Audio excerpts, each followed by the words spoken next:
Good afternoon and a warm welcome to the Nelson Mandela Foundation. My name is Samantha Mashapa and I am the dialogue and advocacy analyst here at the foundation. This is a hybrid event, so we would also like to give gratitude to everyone joining online for this important dialogue entitled Understanding Christian Zionism, Bridging Faith and Justice. The dialogue is hosted in partnership with the South African Jews for a Free Palestine, along with the Kairos Working Group South Africa.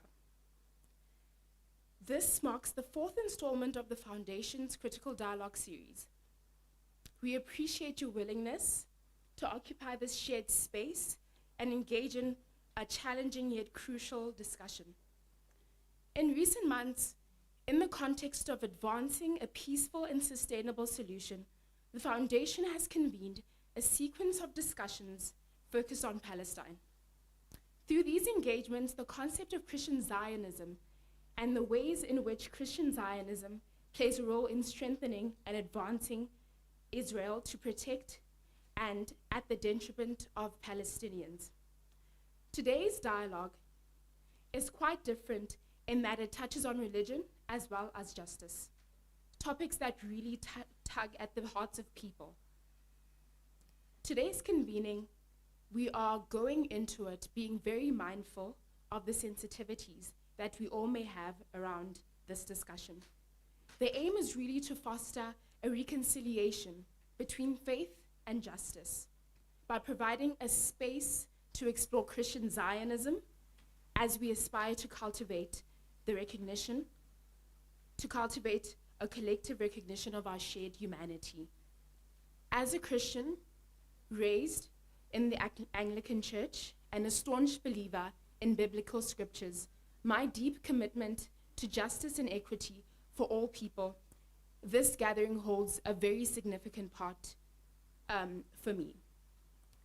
The ongoing genocide we are witnessing in Palestine demands each of us to exhibit courage and advocate what is morally right. Reflecting on our own South African history, the freedoms we now enjoy were largely achieved through international solidarity and the persistent call for a liberated South Africa. Each of us are required to stand up and to do what is right.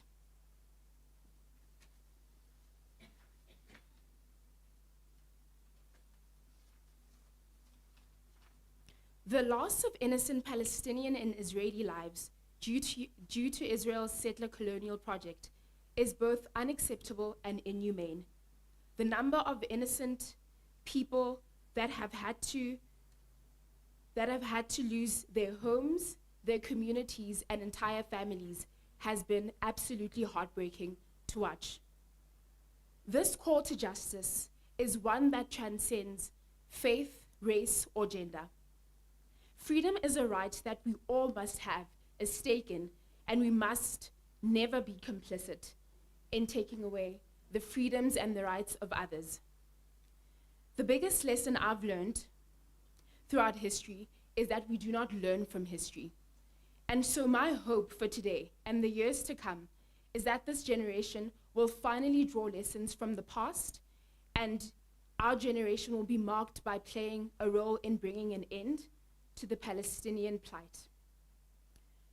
Now, to set the scene, I would like to now hand over to Mr. Stian van der Merwe of the Kairos Palestine Essay Working Group.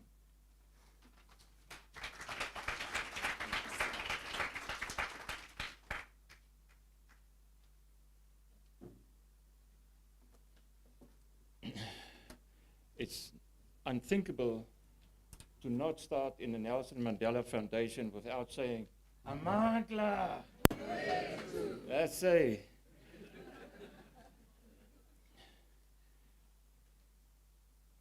Thank you, Samantha, and the Nelson Mandela Foundation and the South African Jews for a Free Palestine for this cooperation in having this event here today. My task is not to be part of the panel. I will not be accused to be part of them, but just to set a scene, to get things going.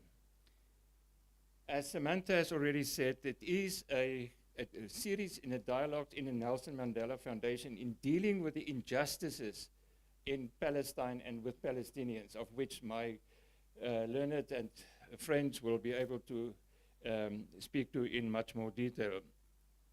In particular, the issue of faith and justice comes to mind, as he said, bridging it, which is actually quite strange that faith and justice need to be bridged, because, I mean, two sides of the coin, which one need to be bridged? The inside and the outside of the cup, which should be bridged. One should expect that this is the case. As in politics, which is the art of the possible, in faith, it's the magic of the possible that these things seemingly can be separated. Hence the issue in people's minds. Hence then the issue that came to mind, the first thing in this discussions about faith and justice, particularly related to Palestine, deals with the issue of Christian Zionism. Again, it is not my job to give all the detail, otherwise my colleagues are out of jobs here. In focusing on Christian Zionism, I am just giving a context within which this discussion is, and which a discussion will also flow further on about a broad theme of Christians and the Zionist project in whatever way that is there. But just to understand, for those of you in the Christian community and others who are not necessarily associated to the Christian community, just a bit of a context in terms of the Christian community. Quite often when people think about and hear about Christians who support the Zionist project, the first thing and the only thing that comes to mind is Christian Zionism, which is okay. The matter is, however, much broader and much deeper, and hence the need to set a little bit of a context for this particular dialogue that will focus on Christian Zionism. Correctly so, Christian Zionism, and my apology to my learned colleagues here, you stand free to correct me here. Christian Zionism is an explicit, upfront, no apology support for Palestine, for Israel and the Zionist project. Not because it's just a cool idea for them. It is a biblical injunction for them, for Christians to support Israel no matter what, in different ways, in which the detail that we will hear. Very well organized by and large, very well resourced by and large, and that is also the issues that we need to hear from also today. That being the case of this part of the engagement of Christians with the Zionist project, it goes further. And this is important to note because these should also be engaged with. Namely, that they are in the Christian community, Christians, ordinary members, ordinary Christians, as if they are extraordinary Christians as well, in the pews, people who are church-going, who find it so difficult, almost impossible, to be critical towards Israel, for reasons that my colleagues can explain here today. These are not just people who are church-going, there are others who are sort of on the wandering part of Christianity, but nevertheless associated with, or even church-going Christians that, and I've got nothing against that, is in unions, in progressive political parties, in progressive movements, critical movements. They sit there, and yet in that, they find it so difficult to be critical towards Israel. And that applies also to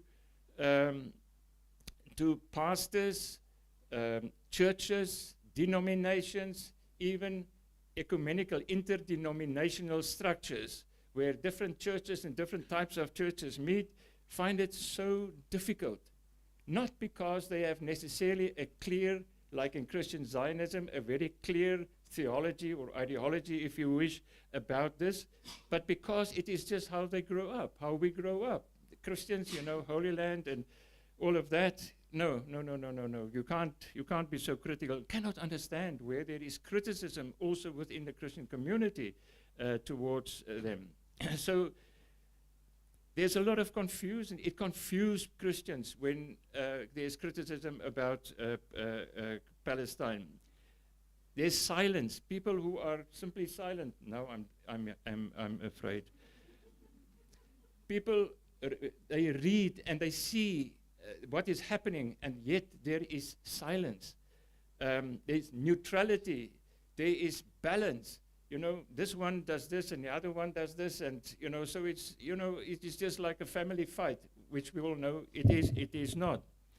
But there are also people who go to Palestine, church leaders and others who go to Palestine, deeply feel here is something deeply wrong. And yet, it's difficult, even impossible, for some to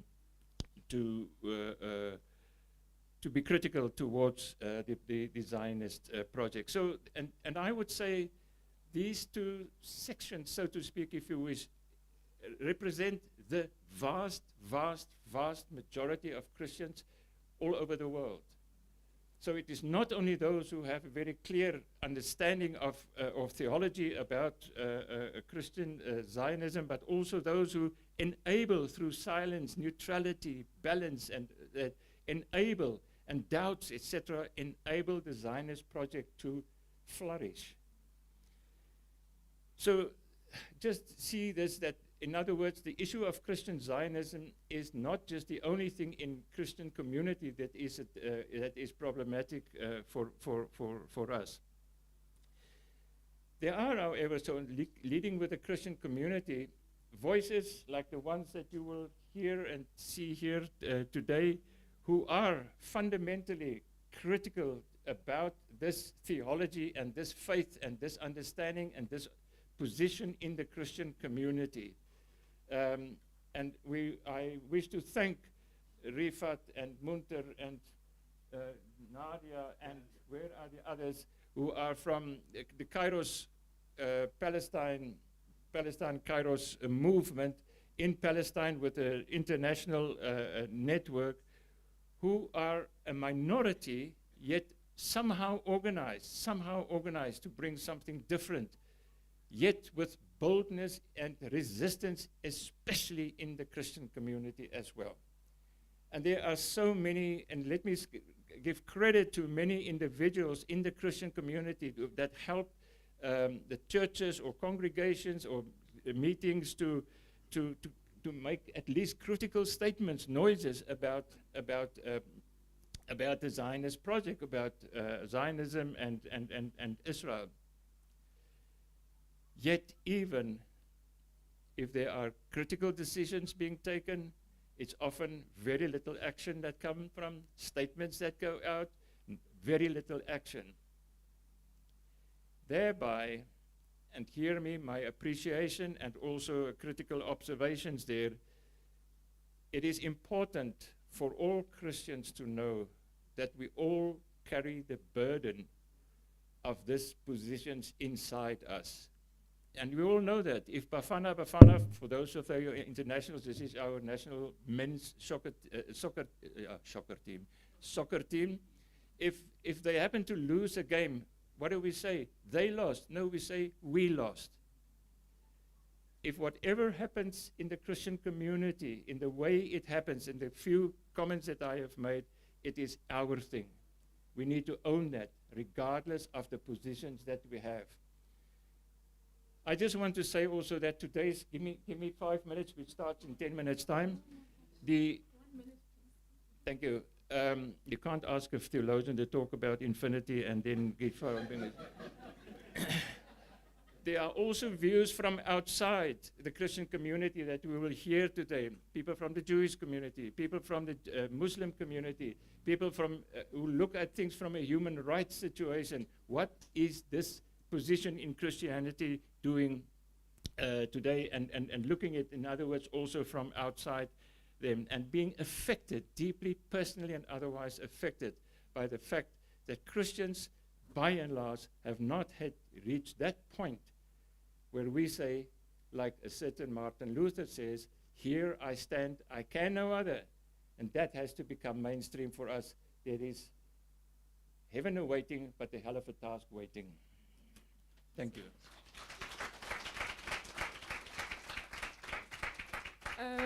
Thank you so much, Stian. And I'm apologies that I had to cut you short, but we do have to move on. No, but thank you for really contextualizing today's convening. I think it's very important for people to know the origins of Christian Zionism, and our next keynote speaker will really delve deeper into that. Before I do introduce today's keynote speaker, I want to first outline the structure of today's engagement. As some of you may have seen, Reverend Frank Chikane was here with us earlier on. Unfortunately, he had to step out due to an unforeseen emergency, but the rest of our panelists are still here today to engage us in this conversation. So Reverend Dr. Munther Esack will deliver the keynote address, which will be followed by a 30-minute facilitated panel discussion and about a 60-minute Q&A session with our sixth panelist, the audience. Merle Farvis from the South African Jews for a Free Palestine will give a wrap-up and give a vote of thanks. We will then conclude the dialogue and head downstairs for some light refreshments. Now, to introduce our keynote speaker, Reverend Dr. Munther Esack. I have seen a lot of dialogues with him in them and interviews, and I found myself feeling very starstruck when I saw him today for the first time. I'm incredibly honored to share space with you as well as everyone else on the panel. Dr. Reverend Munther is a Palestinian Christian pastor and theologian. He is a remarkable figure who advocates for Palestinian rights, promotes Christian-Muslim unity, and addresses the challenges faced by Palestinians living under occupation. Growing up in Bethlehem during the First and Second Intifadas, he witnessed firsthand the harsh realities of Israeli occupation. Consequently, Reverend Munther has been a tireless advocate for justice and peace in the Holy Land. He holds a PhD in Biblical Studies from the Oxford Center of Mission Studies. He currently serves as Academic Dean at Bethlehem Bible College and is also a minister in the Evangelical Lutheran Church in Jordan and the Holy Land. He is the author of From Lands to Lands, From Eden to the Renewed Earth, a Christ-centered biblical theory of the Promised Land. I would like to invite you to the podium to please share your insights with us. Please help me in introducing you.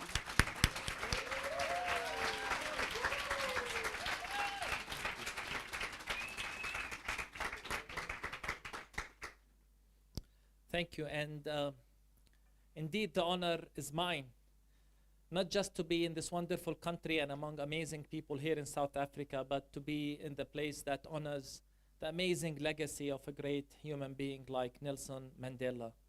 We are united in more than one way, and I can't believe it took me this much to be here and spend a meaningful time in South Africa, but better late than never.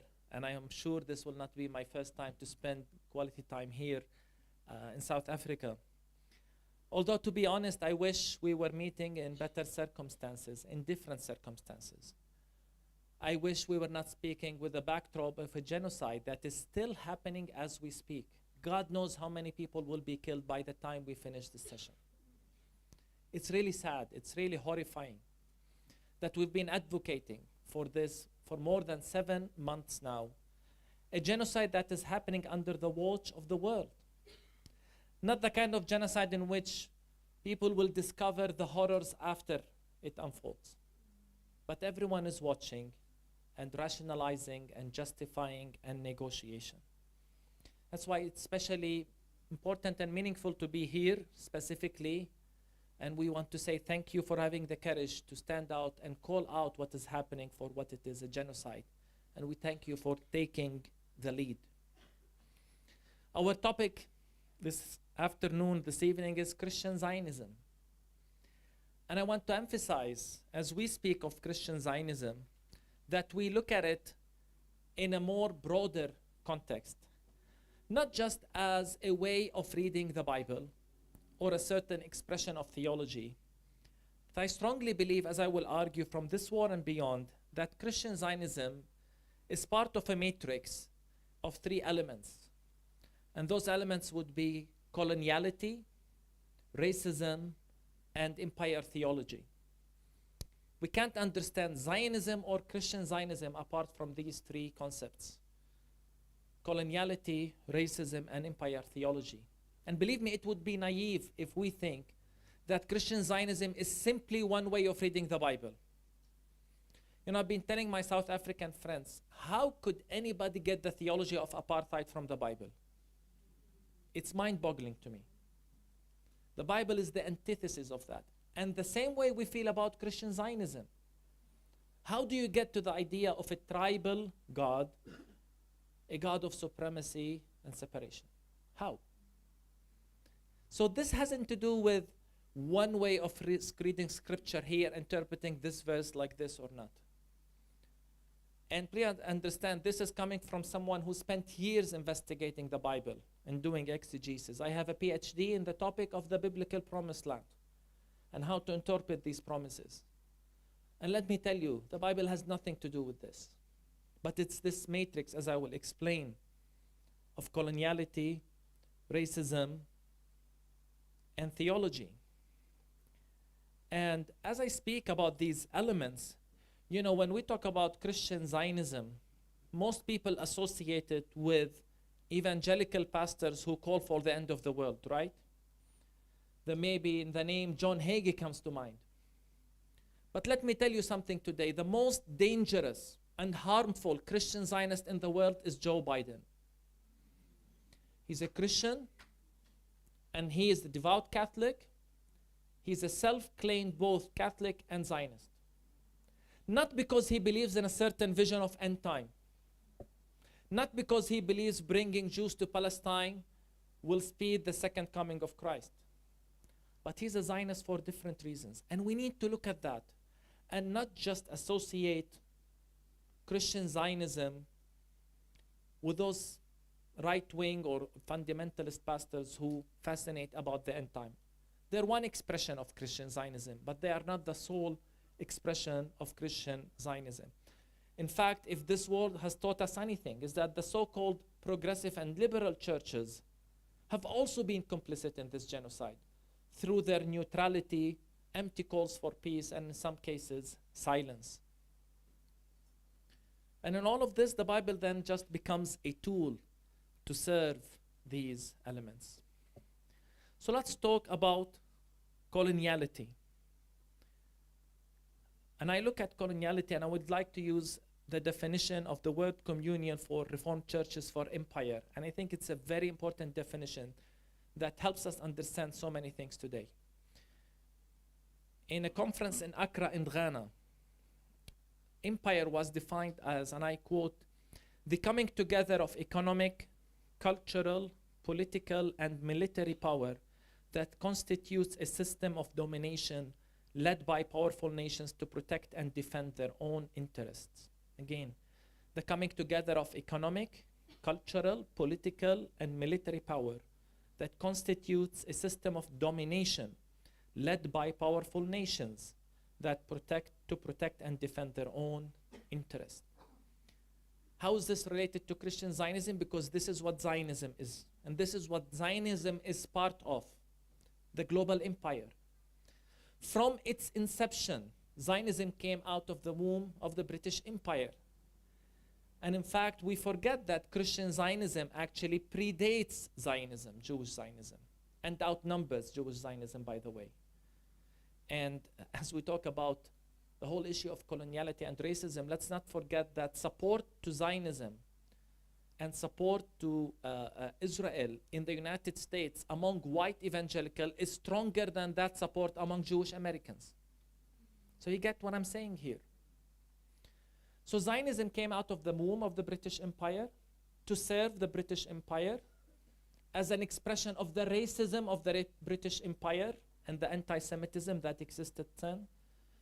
And they thought of a solution to the so-called Jewish problem. Their solution, Jews cannot be among us. They have to be gathered in their homeland and then will serve different purposes. They serve us, they're not among us anymore, and it's part of their restoration.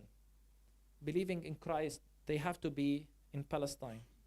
And it's actually at the heart of it, it's another expression of anti-Semitism, because Jews are not just weaponized, are objectified as elements and components in Christian eschatology. When we look at Jews as such, it's dehumanizing, only relating to them how they serve our eschatology. But even beyond that, Israel continues to serve the interest of empire. And that's why Biden said, if Israel did not exist, we will create Israel. That's why he said he's a Zionist, because Israel serves the best interest of the United States.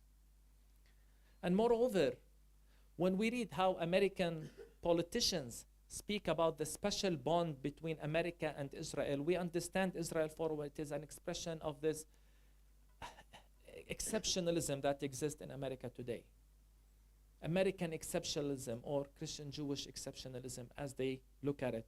In fact, you will hear American politicians, not just pastors, politicians say there are only two countries in the world who have a direct relationship with God, America and Israel. So you see why we need to look at Israel as part of this matrix. And I don't have time to explain the strength of the military ties, weapons, economical trade between Israel and the different countries of the world. They need Israel just as much as Israel needs them. And this is the matrix of coloniality and Zionism. The second element is racism, because the whole element is built on this concept of supremacy, privileges. And again, you might think, how is this related to Christian Zionism? What is Zionism in essence today?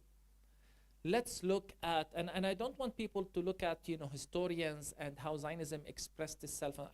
I judge Zionism by its results, by its fruits. And Zionism today has led into an ultra-nationalistic Israeli government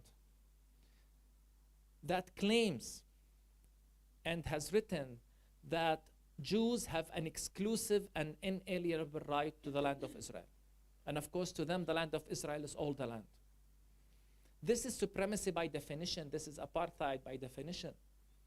The nation-state law states that the right for self-determination is exclusive to the Jewish people only.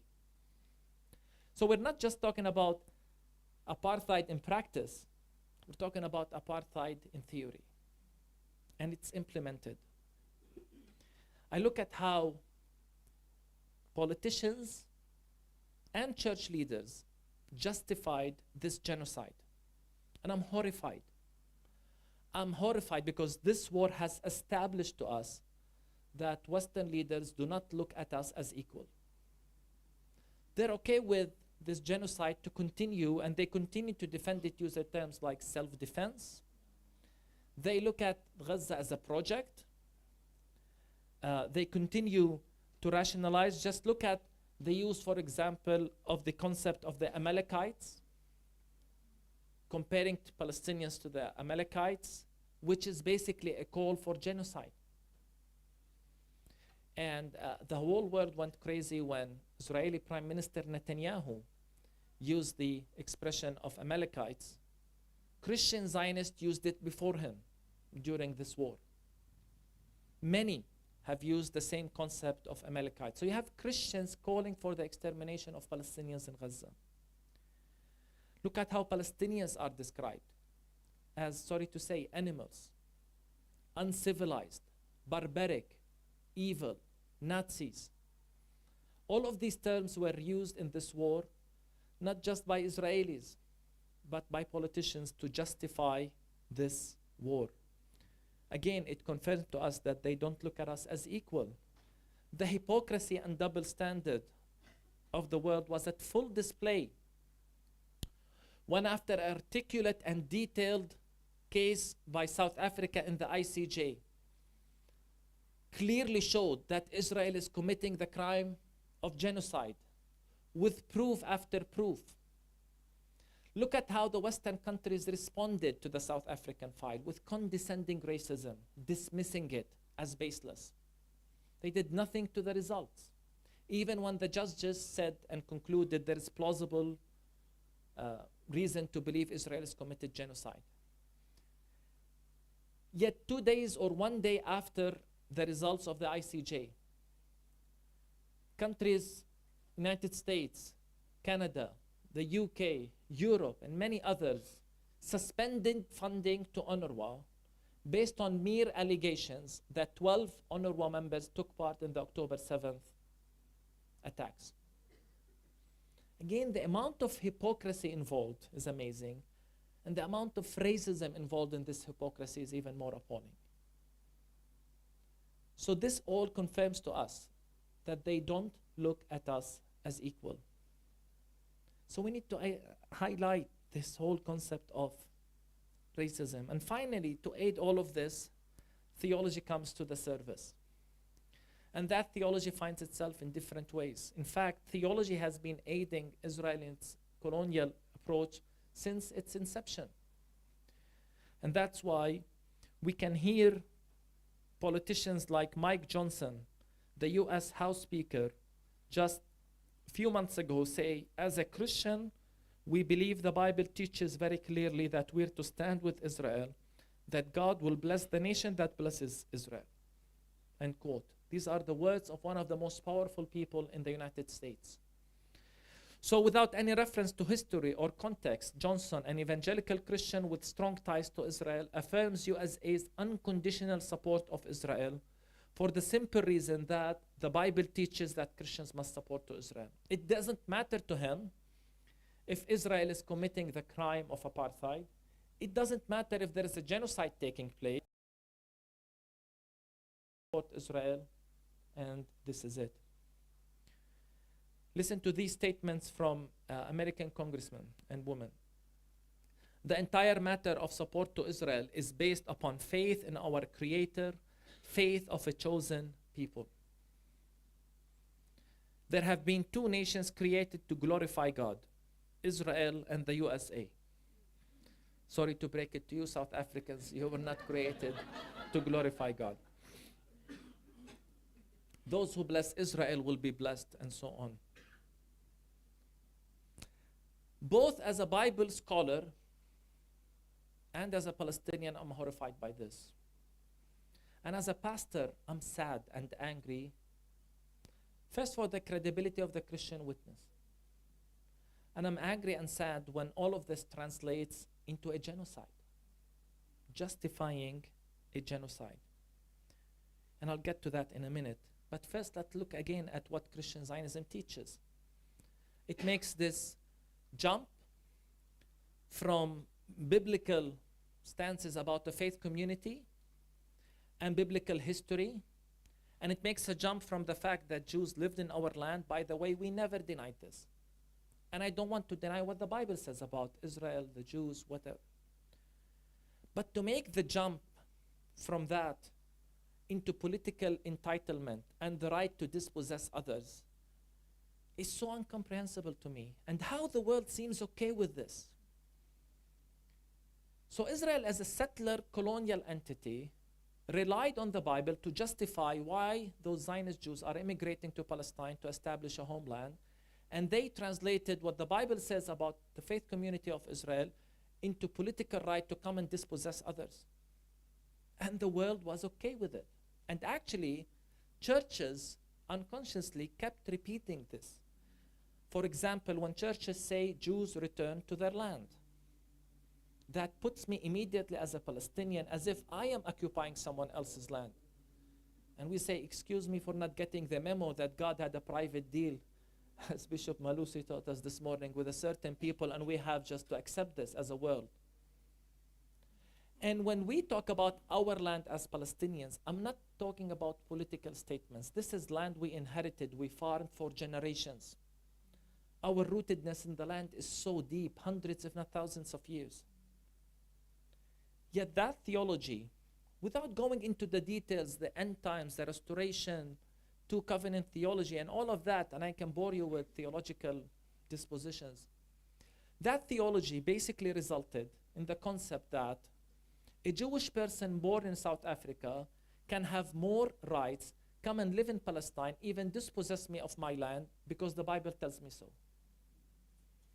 And Christians accepted this by simply repeating and echoing, Jews return to their land. And please understand me, this is different from the concept Jews sought refuge in Palestine because they were persecuted. I will accept that. But this is telling me they have the right to dispossess me from my land because thousands of years ago, God promised a certain entity this piece of land. It makes God not just a tribal God or a real estate agent. It makes him a God of favoritism. It makes him a God who makes certain nations superior to others, with more rights and privileges than others. And I have to accept this, or I will be challenging God himself, because it's God's will. It's God's faithfulness to the Jewish people, and so on. This is, at essence, what Christian Zionism is. A colonial ideology that has created a system of apartheid and ethnically cleansed Palestinians from their land. And again, when I say ethnically cleansed Palestinians from their land, I'm not engaged in hyperbolic language. I'm stating facts. Israel, let's link it to what's happening in Gaza today. Israel was literally created on the ruins of the towns and villages of the people of Gaza. Yet no one talks about this today. These are the facts.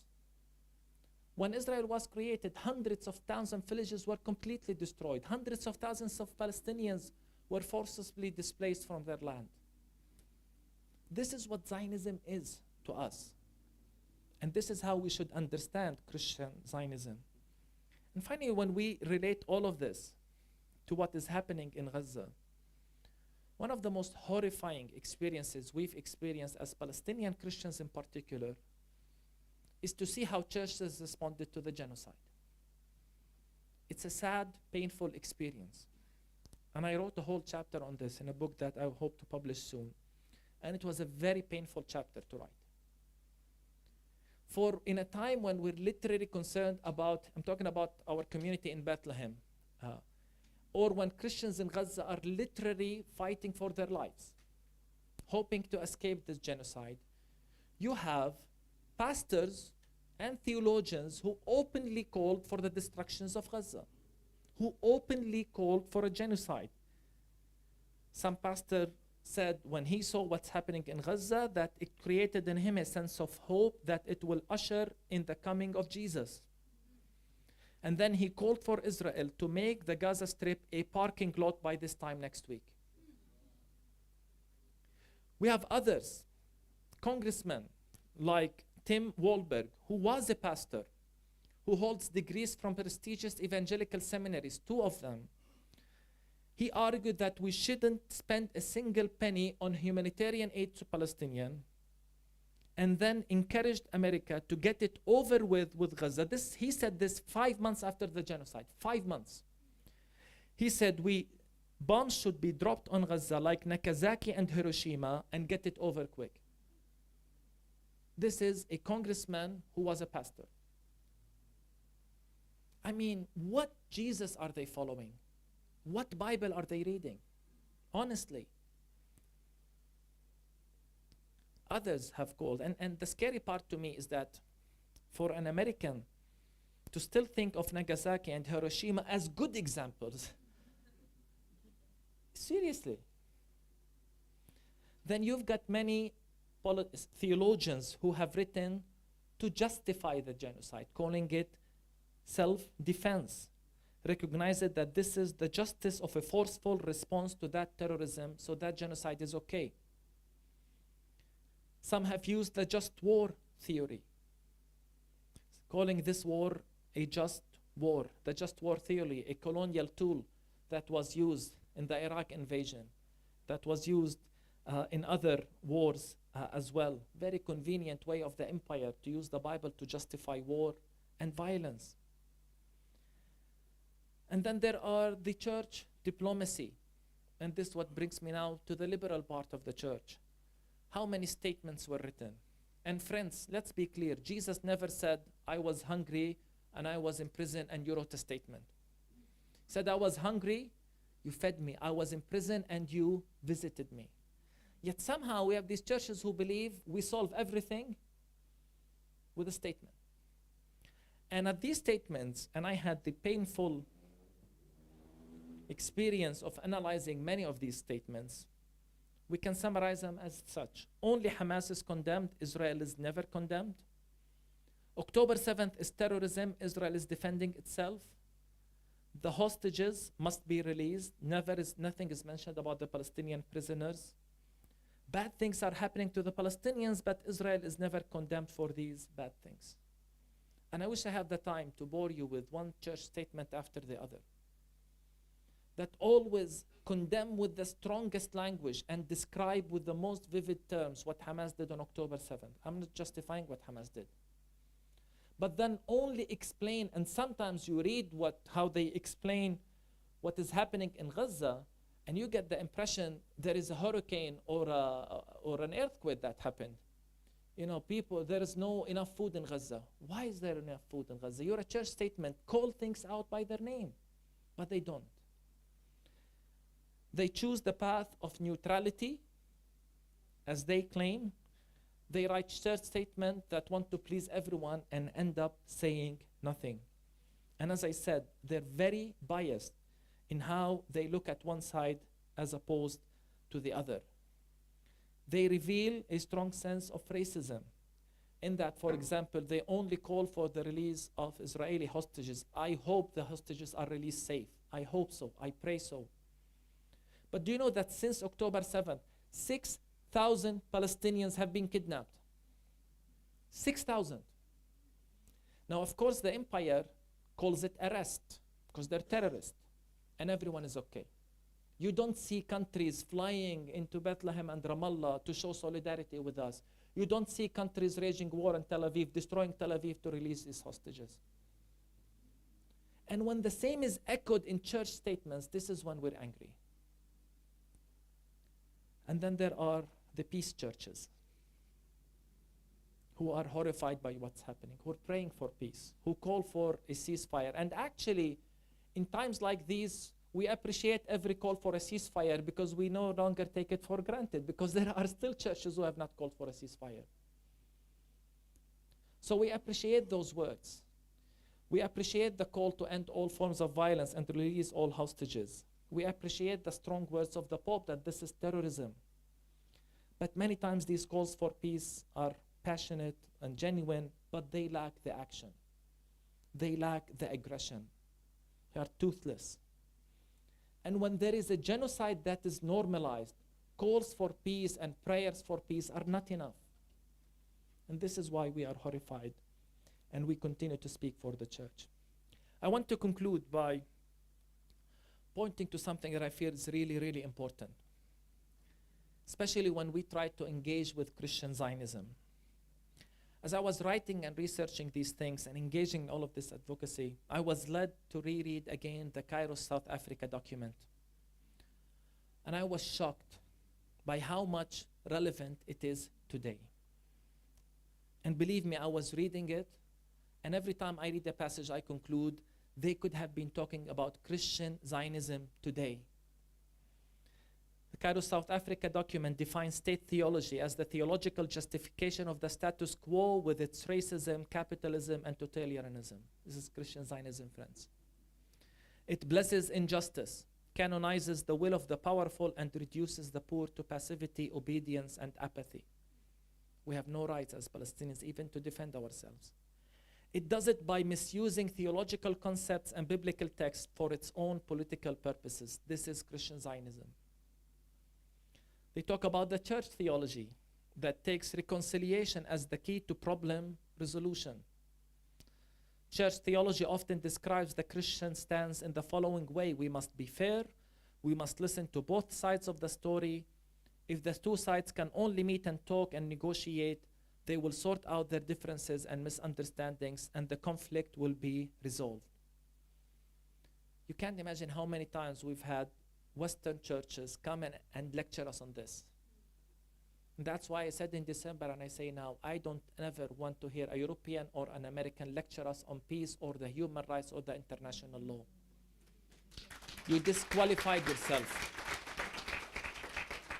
You literally disqualified yourself. My point is, whether it's Christian Zionism or it's apartheid, we're facing the same mentality, the same ideology, the same theology of racism, superiority, and supremacy. The same ideology of domination and control. And now I really understand why Nelson Mandela said, our freedom is not complete until the freedom of Palestine is done, right? He understood that we're facing the same opponent. And so I would like to conclude by saying the following about Christian Zionism. About a year ago, I took part in a webinar under the title, How Strong is the Biblical Basis for Christian Zionism? In it, I gave a critical analysis of this movement as a Bible scholar and a Palestinian Christian. I concluded by saying, given that Zionism today is an exclusive, oppressive ideology that is engaged in occupation and apartheid, then the biblical basis for Christian Zionism is as strong as the biblical basis for injustice and apartheid. Yet following the unfolding horrific events of the last few months, I can add the biblical basis for Christian Zionism is as strong as the biblical basis for justifying, defending, and endorsing a genocide. Thank you.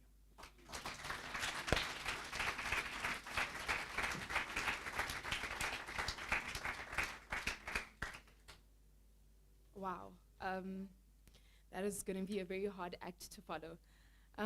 Thank you so much, Reverend, for your moving keynote and your courage and advocacy. It's something that I personally aspire to. Just a few housekeeping rules before we go into the panel discussion. I would like to first ask, I know we're running quite late, that we could please have 15 minutes extra of your time following this. And just to note, if you do need to go to the bathrooms are straight out at reception to your left. And I'd like to ask that we please put our phones on silent. Now, our panel discussion will be facilitated by our head of dialogue and advocacy, my boss, Ms. Sumaya Hendricks. And our panel, like I said, Reverend Frank Chikane will not be joining us due to an unforeseen emergency, but we will have Advocate Dalia Qumsieh, is a Palestinian human rights lawyer and the founder of the Balasan Initiative for Human Rights in Palestine. This initiative focuses on promoting human rights in Palestine through legal advocacy, research, and policy planning. We will also be joined by Reverend Munther. He is an evangelical pastor with a long history of faith-based activism, locally as well as internationally. He is currently serving as the General Secretary of Evangelical Alliance of South Africa and is an author of the book, Out of the Shadows of African Traditional Religion. We will also be joined by Professor Farid Esack. He is a Muslim scholar, writer, and political activist.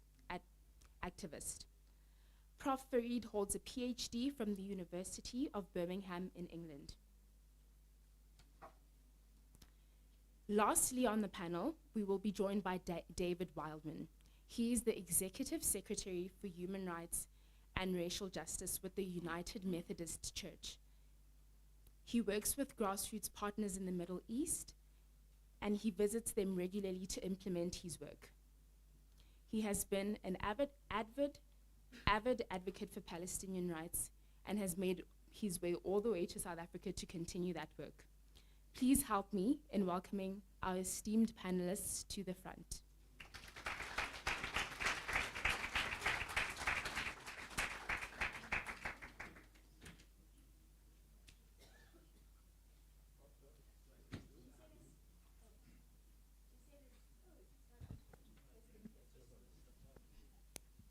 Testing. She said esteemed panelist, and the panelists themselves were looking around. You are the esteemed panelist, Professor Farid. Said that we didn't know if Dr.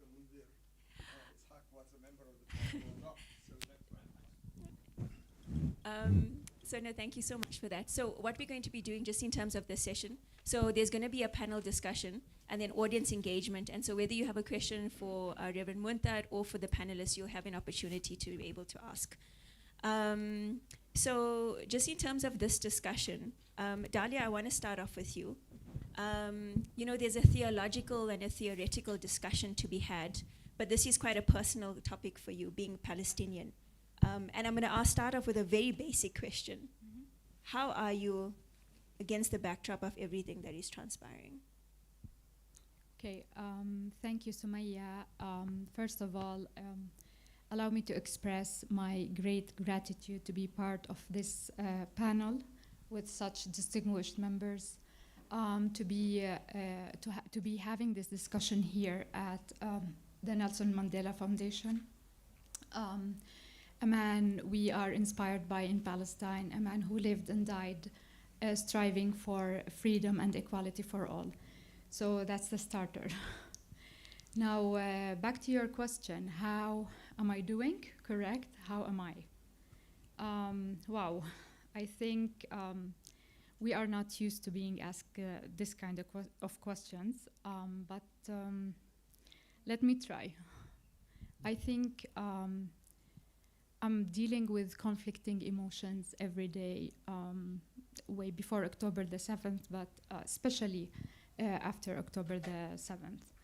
I think on the one hand, you can all understand the feelings of grief, of constant mourning, of heartbreak, like our hearts are breaking in ways we never knew existed. As people, but I see this also from the lens of a mother. I see my child in every child in Gaza. I see myself in every mourning mother in Gaza, in all the parents. So there's that, definitely. There's also despair. There's also anger. There's a great level of frustration. Frustration that I do not have the adequate language to express what I feel about this, that we are reporting on numbers and statistics. And I'm frustrated that these numbers and statistics will never be able to capture the misery, the inhumanity, the indignity, the pain and the suffering that we live. But on the other side, I think I also feel an increased sense of strength, of resilience, not because we are super people. I hate to romanticize our struggle and our pain. We did not choose to be in this situation, but we choose to be out of this situation. I feel a sense of hope, which is an area I'm new to actually. I'm not known for being a very hopeful person. But when I look at the students rising in the US, the global students movement, the global activism in solidarity with Palestine, I think you can't but feel hope. I feel hope that, for instance, with what South Africa did, taking Israel to the International Court of Justice for committing genocide, you feel hope that, you know, justice might eventually prevail over the logic of power. And I feel hope that maybe I get to feel the taste of freedom in my homeland. I don't know what it feels to live in freedom and dignity and equality in my Palestine. Maybe I get to feel that. Maybe my son, my Armin, 8 years old boy, will get to actually live in his homeland in freedom and dignity. So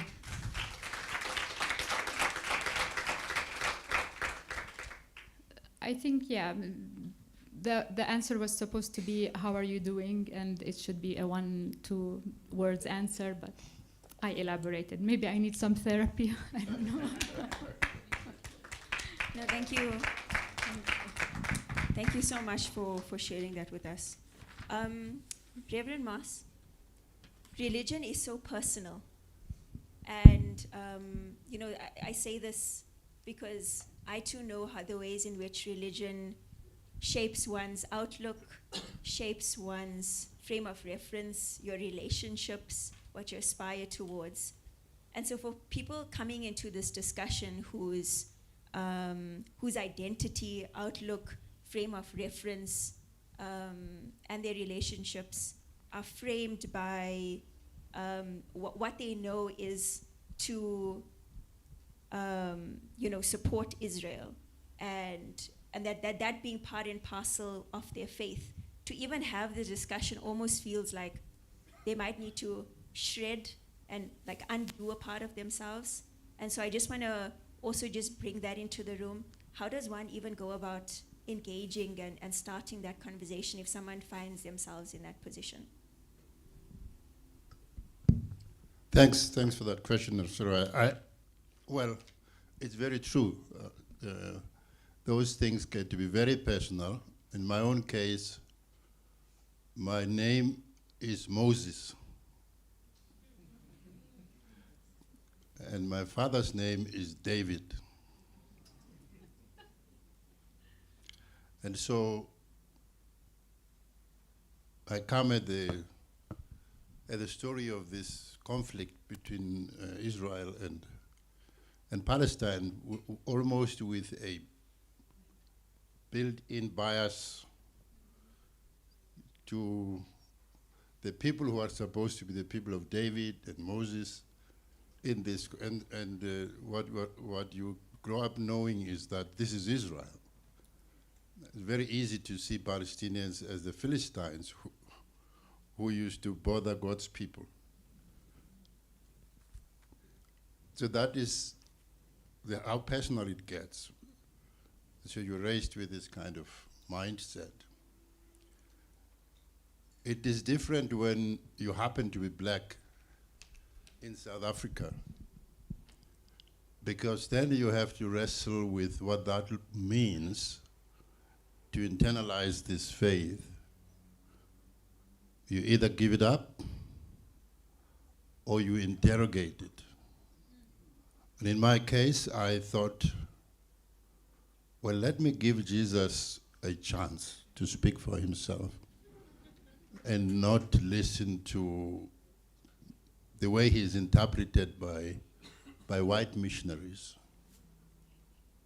And the more I read Jesus, the more I realized part of our struggle would be to set him free. It's a funny way of, I have no language to describe it, but our struggle became a way of reclaiming the Bible, the faith, from the hands of the oppressor. And in a very real sense, many oppressors have said that the struggle for freedom set them free also, because they themselves were victims of this. And so, in relation to the Palestinian question, I come at that story also with an awareness that there is the way that the interplay, Munther talked about empire, racism, and coloniality. South Africa taught us how that faith can be weaponized and instrumentalized to oppress, and that we needed to almost reclaim it from the hands of the oppressor. So going into the situation in Palestine, that's been my own journey, and I found it's almost like a personal mission for me. I was saying to the Palestinian friends that I've been blessed to witness the funeral of apartheid. And because of that, I feel a duty almost as an eyewitness of the fact that apartheid can die, particularly when it looks like it's most powerful, it's most vicious. It's a good sign it is about to die.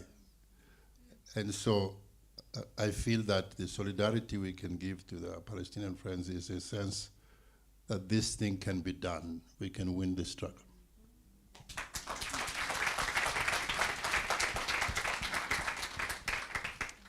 David, so what if someone is, in the audience or sitting at home and asking themselves, I hear what Reverend Munther said and Reverend Marcy is saying, but I'm just at home. I'm sitting in my beliefs. I'm not hurting anyone. Why does it matter what the so-called quote-unquote ordinary Christian believes? Oh, if we have the answer to that, then we're in good shape, I think. No, thank you. It's really a privilege and honor to be here, and so I want to thank the Mandela Foundation and all for organizing this. You know, I think that one of the things I've learned from Palestinians is it's not just understanding Christian Zionism, but challenging Christian Zionism. And Moss, you just mentioned the weaponization of faith and Jesus. And it struck me that there's a requirement and mandate to weaponize and militarize faith in order to advance a settler colonial project, because there's not enough people to do it. And so to get the mass support, you need a theology to not just say, I'm greedy, I want to take your land, I'm better than you, but you need a theology to say, God said you should take that land. God said that those people are less human. And then it's, who am I to question God?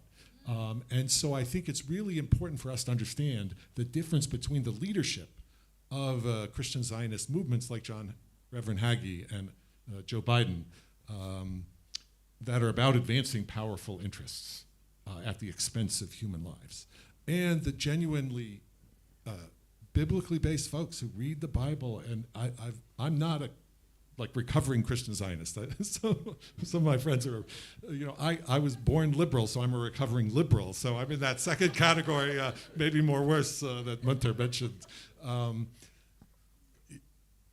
And I think that folks have struggled with addiction. They've struggled with how to make ends meet in their lives. They're working class, they're poor, and they find Jesus. Jesus turns their life around, and it happens to be in a congregation that has an Israeli flag as well as a US flag at the front. This congregation, this pastor who changed my life, can they be wrong? They brought life back to me. I'm dealing with substance abuse. I'm dealing with abusive relationships. I want to support these folks. And so I think that we have to really distinguish between those people and their feelings, as well as the many folks who are feeling powerless of this is not right, this is not just, but what can I do? I'm one person. And I think that's where it's important for us to kind of examine the log in our own eye, but also recognize where we find strength from others to step out. And that's never easy. So I think it's this militarization that's required that gets very confusing. And in the United States is the biggest, the empire with a huge military budget. I always try and locate Christian Zionism in the context of the larger Israel lobby and imperial lobby, where there's a lot of corporations that have interest in this.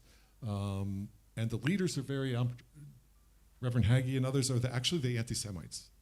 And I think Reverend Munther did an excellent job of kind of clarifying just what these folks are about. So I think always distinguish between the grassroots folks and connect to them, but that can take a long time for conversation. So instead, the last thing I'll say is too often the liberal churches, in the story of Zacchaeus, and Jesus is walking along, Zacchaeus climbs a tree. The liberal churches are too busy trying to climb the tree to have a conversation with Zacchaeus, to help him understand when he's just watching on TV, what can he do differently. But Jesus invited Zacchaeus down into the very crowd of folks he exploited and ripped off. And let me tell you, the quickest way to start talking about reparations is to be invited down into the midst of folks that you have wronged. And my tax dollars are part of that struggle that all of us in the US have to be invited down, demanded to come down, instead of staying comfortably as a spectator like Zacchaeus.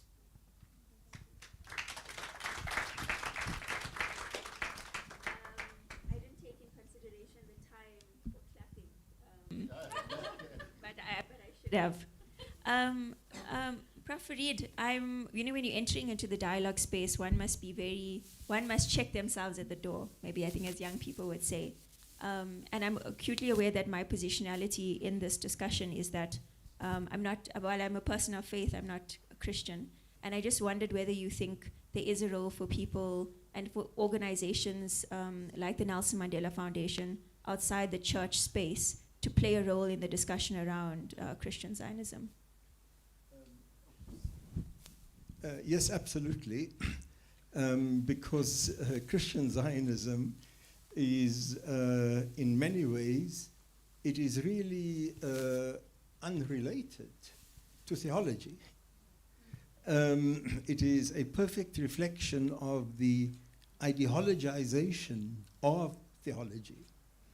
And so while people who don't have a religious inclination or a background in religion, they may think, yeah, you know, let these guys sort it out among themselves, you know, the progressive Christians, da-da-da, and the, you know, let them sort it out with these conservative or reactionary Christians. It's very much about not just the ideologization of a particular theology, but as in step with Zionism as a whole, it's also about the ideologization, not just of Christianity, and ideologization as in marshalling it into the service of racism and empire and so on. So it's not just there, but it's also in Judaism, it is also the ideologization of Judaism that strips Judaism of any of its ethical or theological moorings and reduces reduces Judaism essentially to two concepts. The concept of earth, the land, eretz. Some ways undefined, you know, where the borders are, but it's always there. A fetishization of this commitment to land on the one hand, and on the other hand, the the people, the you know, the Jewish people. There may be lots of arguments about where the parameters of these Jewish people. Are the Reformed Jews really Jews? As this, you know, the lost tribe in India? Lots and lots of debate, you know, the definition of a Jew. But there is at the same time the deification, the worshipping of the people as there is the worshipping of the land.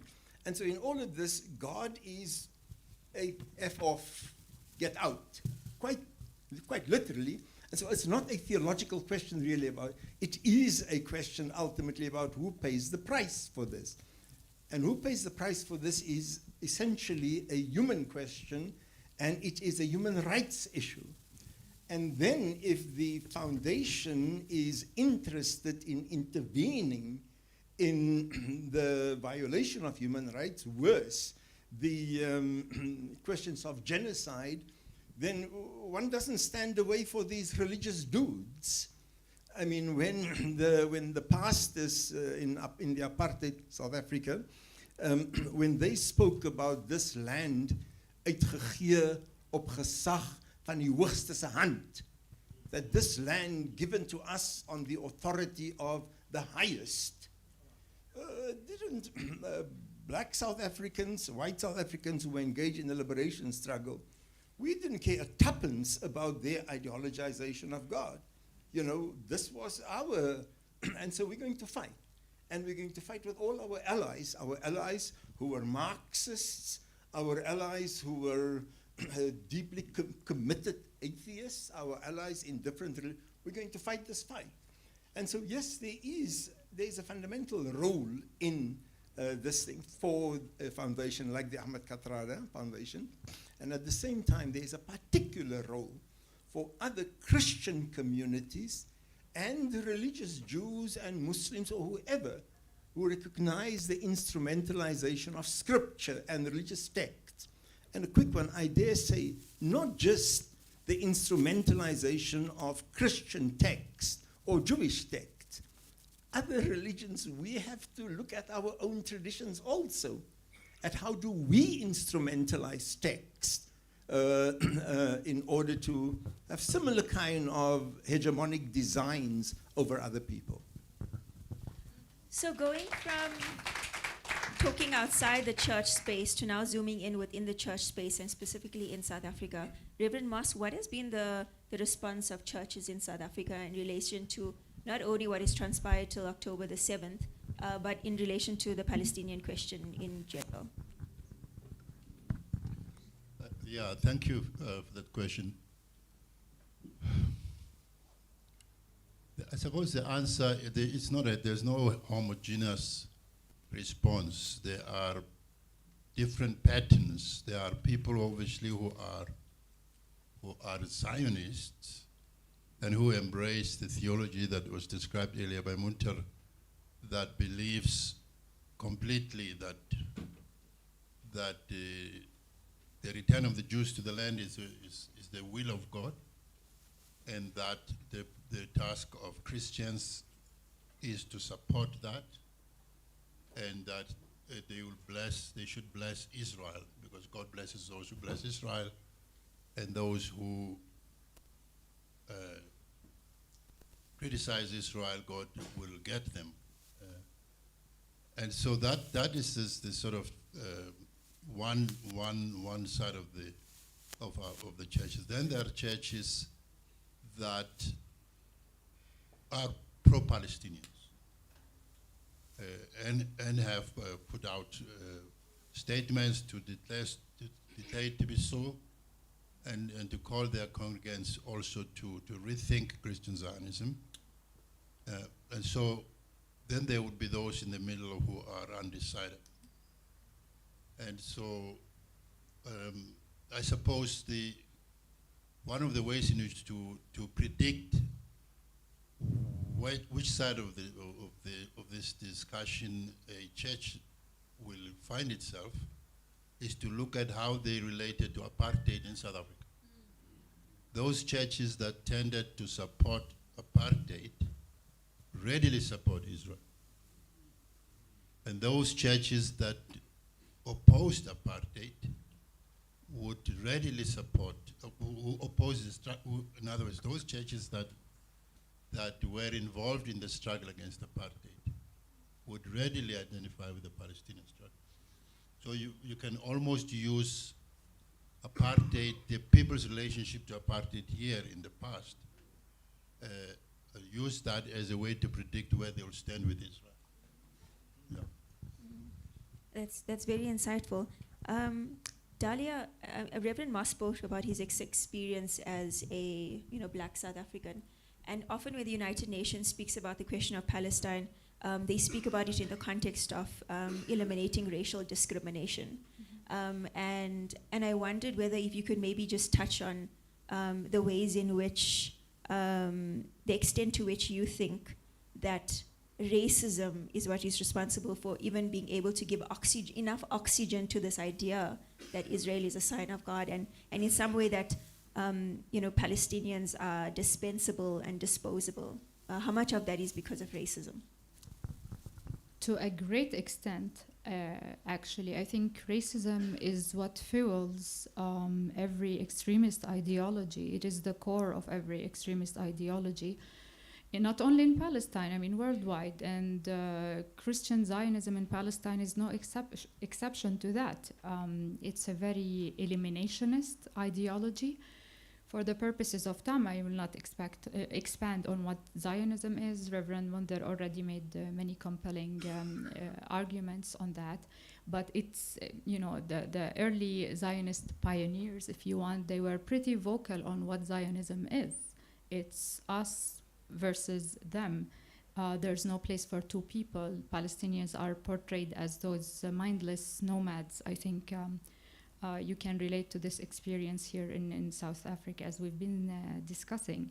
So with that, I think racism is what fuels it. And if you look at what is happening post October the 7th, you see the recent pollings in the Israeli society. We have over 35 Palestinians who are killed in Gaza. All the vital sectors in the Gaza Strip were completely destroyed. Over 70% of the buildings were destroyed as well. You have a terrible situation of a genocide.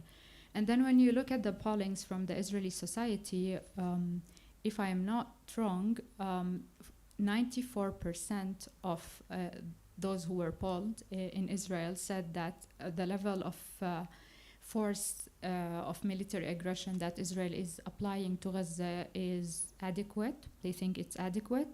It's either adequate or insufficient. So they were pretty much satisfied with it. And there's no way that this would be justifiable without them perceiving Palestinians as having a lesser status of a human. And also, I will not repeat what Reverend Munther said about how the highest political echelons in Israel were referring to Palestinians with very demeaning language that reflects this kind of racism. And of course, it does tie to the Zionist ideology. Yesterday, I saw what the Canadian Prime Minister Justin Trudeau was saying, that Zionism is not a bad word. And this kind of, that we should not be ashamed to support Zionism, and it's not a bad word. And it baffles me, honestly. I struggle to understand the audacity of people who never lived a day under the Israeli colonialism, apartheid, oppression. They'd never lived one single day under that. And they dare to support Zionism, which is what's fueling this kind of oppression that we've been going through as Palestinians since 75 years. So, short answer is racism is the core. Prof. Esack, I want to imagine with you, the geographic area that we're talking about, and Jerusalem, it's a sacred place for Judaism and for Christianity and for Islam. And, it could be, although it's a place of a lot of pain and conflict, it could be such a unifying place. And I wondered if you dream about a place where people can, pray alongside each other in peace and break bread together and live alongside each other in peace. And what does that look like for you? Thanks for the question. Look, let me be upfront with you. I don't really, the whole idea of the idealization of religion and the whole idea that, this can be a peaceful place for Muslims, Christians, and Jews, it doesn't quite appeal to me at all. I think that this Abrahamic religion thing, I think it's a very ideological, power-driven, hegemonic view of, so you've got these powerful Christians, you've got this, in another sense, powerful Muslims, and in another sense, these powerful Jews, and they kind of have this place of peace for all of them. Wait, there are indigenous religions in different parts of the world. There's a large swath of Confucianist religions, and in Latin America and so on. So what's this kind of, little thing that you want to carve out that will bring peace to Muslims, Christians, and Jews? Other than the fact that I have problems with the pacification of religions. Islam is a peaceful religion, we live in peace. Peace, brother, peace. And Christians go along with this. I don't know. This is an era where the value of religion is in revolt. If we're going to find peace in Jerusalem as Muslims, Christians, Jews, wait. There's a revolt against the larger world of imperialism, consumerism, capitalism, colonialism. So what's the point of Muslims, Jews, and Christians living in peace? So it's, sorry to disappoint people, but it's not an important thing for me. I understand that the place is sacred for Christians and Jews and Muslims. I understand this. And it'll be great, if the sanctity of the place for all religions are valued. But at the same time, guys, there are also atheists living in Jerusalem. There are atheists among the Arabs. I'm not valorizing this or that, but I am saying that I'm not a great lover of peace in the first instance. I dream about peace. I love peace but it's about now the need, when you have to choose emojis. You choose an emoji of sympathy when you see this, or you choose an emoji of love or empathy. I kind of go for the emojis of anger. It's a positive thing, it drives you, and it doesn't make me negative, it doesn't make me somebody who's incapable of love. I love loving, I can love deeply. But when it comes to this kind of discourse, I'm sorry to... No, thank you for the honesty. David, I'm going to end with you before we open it up for audience engagement. While they're not directly related to what we're discussing today, we've all been seeing the wave of protests on American campuses, and I wondered if you have any perspective on the protests and any insights that you want to share to a South African audience. Yeah, thanks. I live about 10 blocks from Columbia University in New York.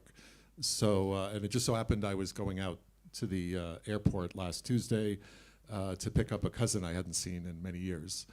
And the bus was rerouted because the entire zone of about 114th Street to 120th Street from Broadway to Amsterdam had been sealed off by the police.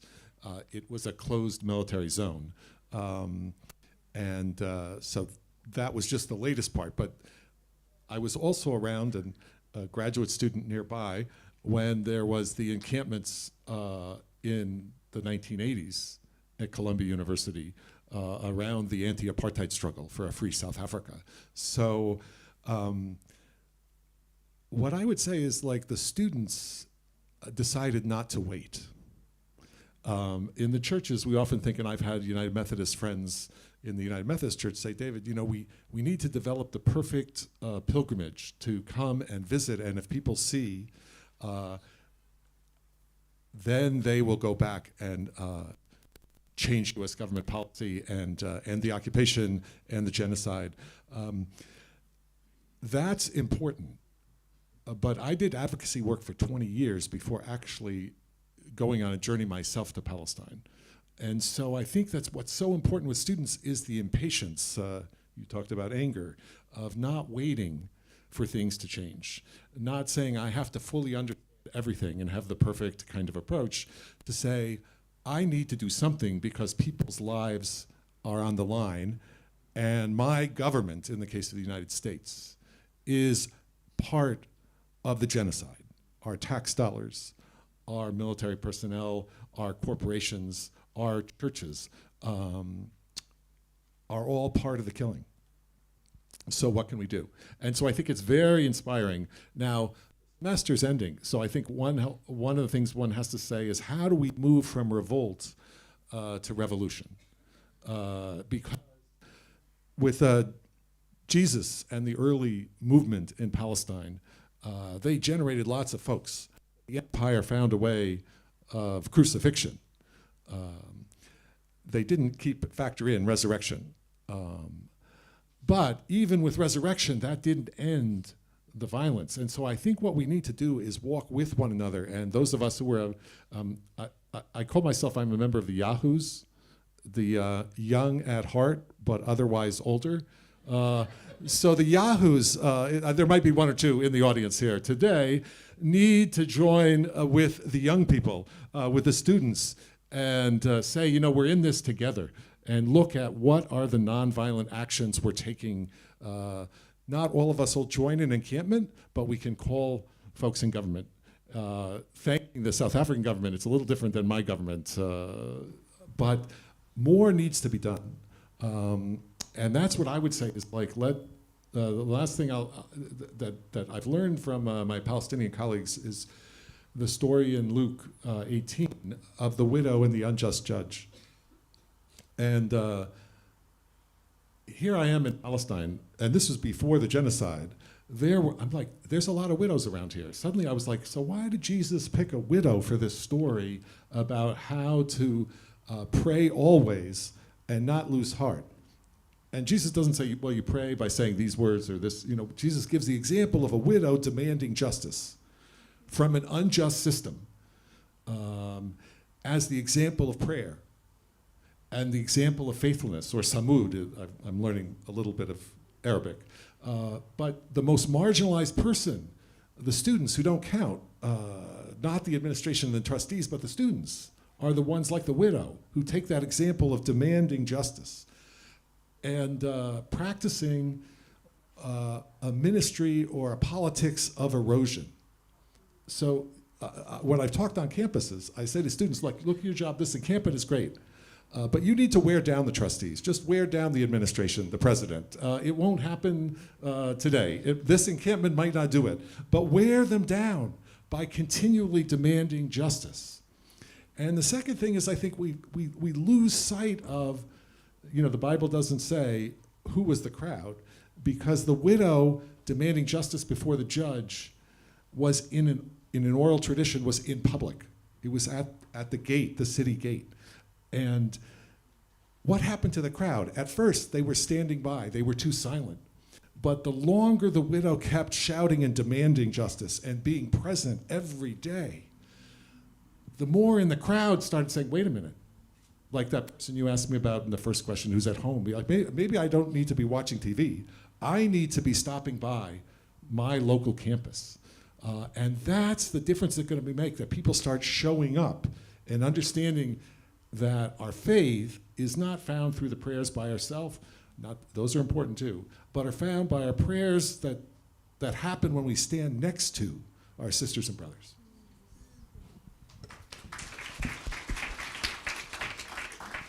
And on that note, I'm going to open it up to audience engagement. I believe we do have ushers on the side with some mics ready. I'm going to take a round of questions. Just a few for noting is that although the audience is the fifth panelist, if I can please ask you to be brief in your comments, just so I can fit as many as possible. So if you see me looking at you to maybe shorten or hurry up your point, please don't take it as a sign of disrespect.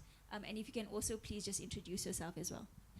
One last point is that if it's directed towards a particular person, if you can just maybe say, again, it can be directed towards Reverend Munther or any of our panelists up here in front. Okay, cool. I'm going to give you numbers. 1, 2, 3, 4, 5. I'll take those 5. And then 6 at the back. And then, I'm going to do 7. Yeah, okay, cool. Go ahead. Thank you. Please remember your numbers. Okay. I'm Firoza, and I want to direct my question to Reverend Munther. So from the solidarity perspective, we support the Palestinians' call for one democratic secular state from the river to the sea.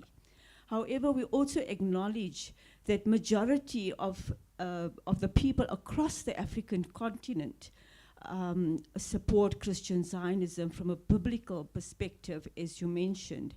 Can you perhaps share with us how we can counter this narrative? And I think that for us, from a solidarity perspective, is really important. Thanks. Thank you so much. Who was my 2? I'm your 2. My name is Hampi Mateba.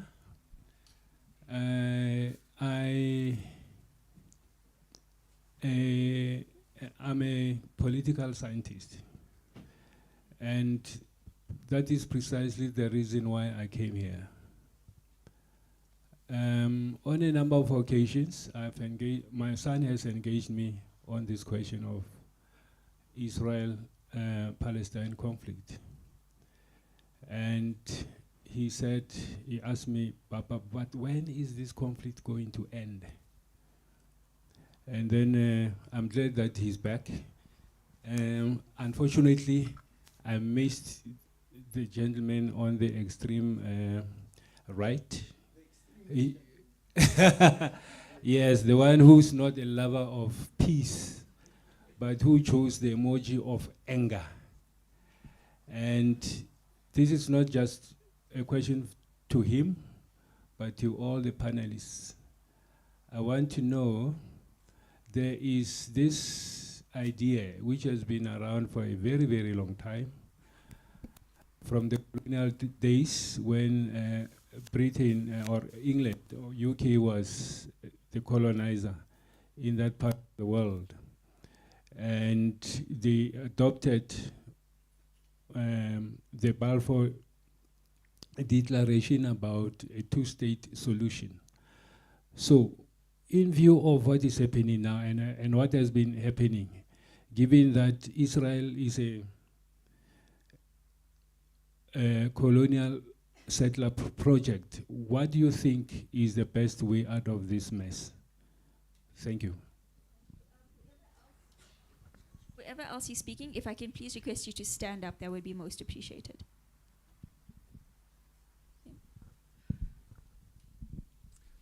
Good afternoon.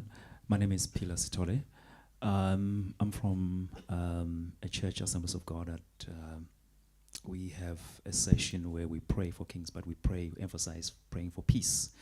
But, you know, very compelling speech that is made here that just calling for peace is not enough. So what are the steps that churches can take to support the Palestinian cause, not just praying for peace? I understand that it's also very difficult in our church meetings to have this topic. You just meant with silent, we're just praying for peace. But I think there has to be some, way of breaking this and having this open conversation of the agency that is required. Thank you. Next, yeah. Thank you. My name is David Payson. I'm an artist and academic at the University of Johannesburg. Reverend Dr. Munther Esack, my wife next to me, Fahima, and I listened with great passion and great depth to your Christian message and to your Easter message online. And it got me thinking about the inability of words and language to speak with potency and power at this time. I think of my responses to online, my Instagram responses, and I am at a loss for the use of adequate language to express not only what we feel, but to effect some kind of change, to build affect in an audience. And I want to say to you that your Christmas and your Easter messages were so powerful. The words that you used were so compelling and so powerful. And I think so many of us in this room feel so at a loss to deploy words and language with any meaning at this time. And I suppose my question is to everyone in the panel, but particularly to you, Dr. Reverend Munther. How do you get beyond this seeming inability of language to communicate? The more powerful the language, the use of words like anti-Semitism and Nazism and the Antichrist become meaningless. And so I suppose we need to be more strategic and deploy our words more carefully. And I was wondering if you had any thoughts on how you go about that in various fora. Thank you.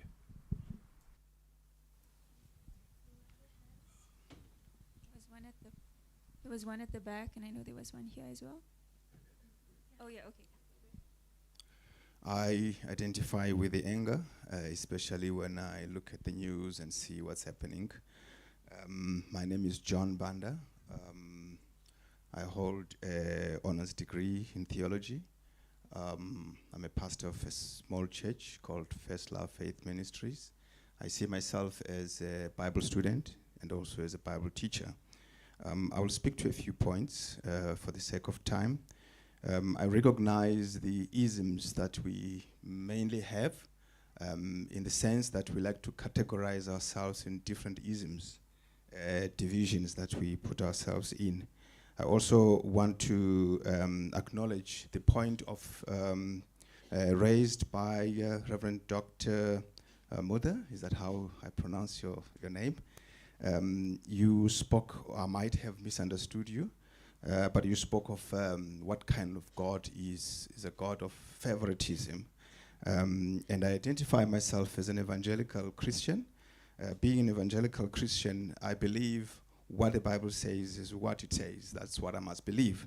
In our isms, we also like to categorize the Old Testament as an Old Testament, the New Testament as a New Testament, And in our isms, we like to also say, yeah, well, these ones are saying this is a Bible concept that the land is theirs or whatever it is, but that's Old Testament.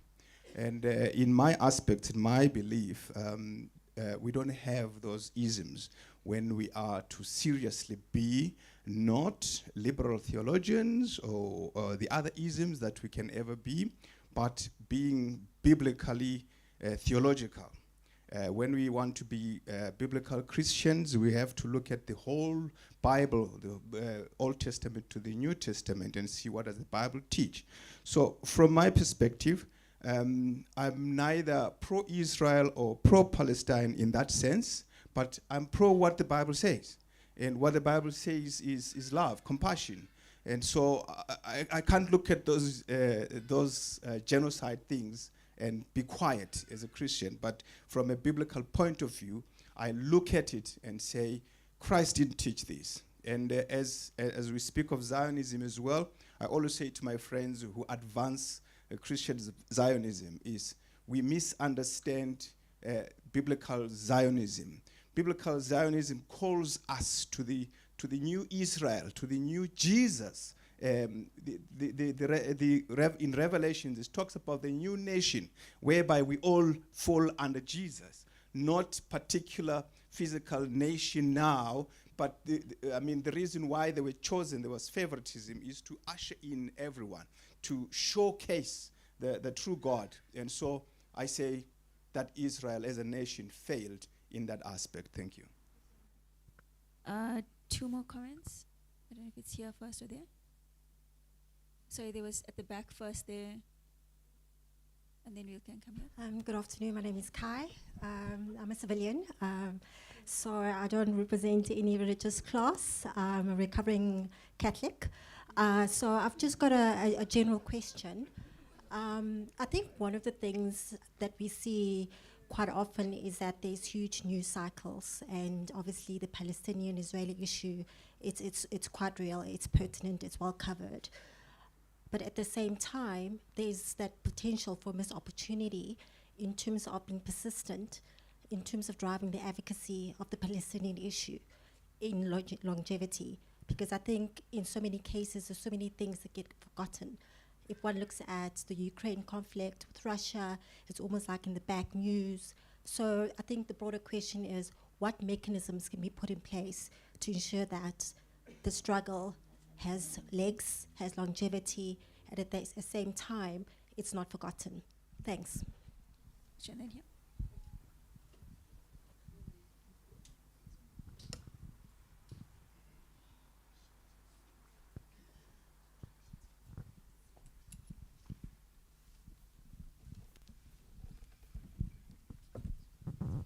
Sanmanani. Thank you. Nikki Wabam. I'm the founder of African Young Indigenous Leaders. So I just wanted to just say a few things, maybe one or two. Number one, a crime is a crime. So killing someone, I don't think it's godly, and it's not love, and I don't think there is any justification to that. And secondly, I just want to ask, when are we going to be repatriated? Because we need reparations for what the religion has done to us as Africans, and which even today is still happening. In the name of Bible, in the name of Jesus, people are still being killed. And that is basically what the introduction of religion to Africans was, to say, believe in this. The Lord is the master. Jesus is the Lord, and you cannot believe in any other God. You cannot believe in your ancestors or anything. And they were brutally killed to be converted to Christianity. So we are seeing that today, and I think it is an opportunity for us as the African nation, as the black nation, as Ubaba was saying, that there are a lot of nations that believe in different religion, not necessarily religion, but spirituality. But why can't we also use this opportunity to say, actually this is not biblical, and this is not the love, this is not humanity, because we can go back and say we are touched by the killings in the name of Christianity, in the name of religion, and we know that it was even used in our country to suppress us as black people. Thank you. Okay, thank you for that. I want to try to take another round, so if I can just maybe get some brief responses from our panelists. Reverend Munther, if I can start with you. There should be a mic. Maybe you have a mic, David, or...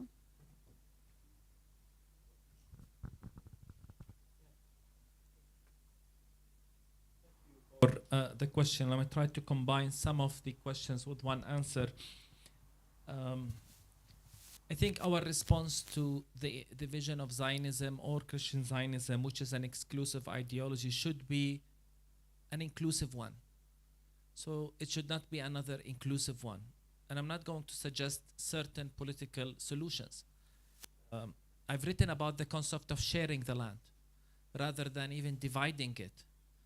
Dividing it gives the impression that we cannot get along, so let's separate. I don't like that concept. And I'm speaking here as a pastor, as a person of faith, not necessarily as a politician. And I think we truly must, it is for the best interest of the Jews in Palestine if there is equality and justice. And this leads me when people ask me, how do we move forward? I think the way we move forward, to me, it's simple. There are only 3 ways forward. The current status quo, which will lead to more violence and more bloodshed. And believe me, we have seen this coming. Go and listen to my talks for the last 5, 6, 7 years, Rifat and others. We have seen this coming. Because you cannot oppress people and expect, people ask me, how do you explain what happened on October 7th? What do you expect 16 years of these, of siege, and they will turn as astrologists? Come on. We've seen this coming. So option 1 is the current status quo to continue. And the only way for it to continue is the peace theology, the church to be okay, and the diplomacy of the world, and money from America, and so on. Option 2 is, like most colonialism ends. We share the land, one state, one democracy. And by the way, it's up for the colonizers now. They hold the power. We will stay, we will continue to exist, and we're not going anywhere. Or they can divide the land as already proposed, okay? Regardless of which one of these, I hope it's not the first, but we need to find ways forward in which we acknowledge that we both live in the land, it's God's land, no one can claim exclusive rights to it, and it's in the best of our best interest collectively that we find ways forward. What can we do beyond calling for peace or praying for peace? Well, I want you to continue to pray for peace. We don't want to stop praying for peace. Prayer is important. Prayer makes a difference, but also prayers sets agendas. What we pray for, we work for. And many times we don't realize we are the answers to our own prayers. God sends us. So if we pray enough for something, maybe we will realize we need to act upon it. So continue to pray, please. But then what can be done? At least, I've been saying there's 3 things can be done.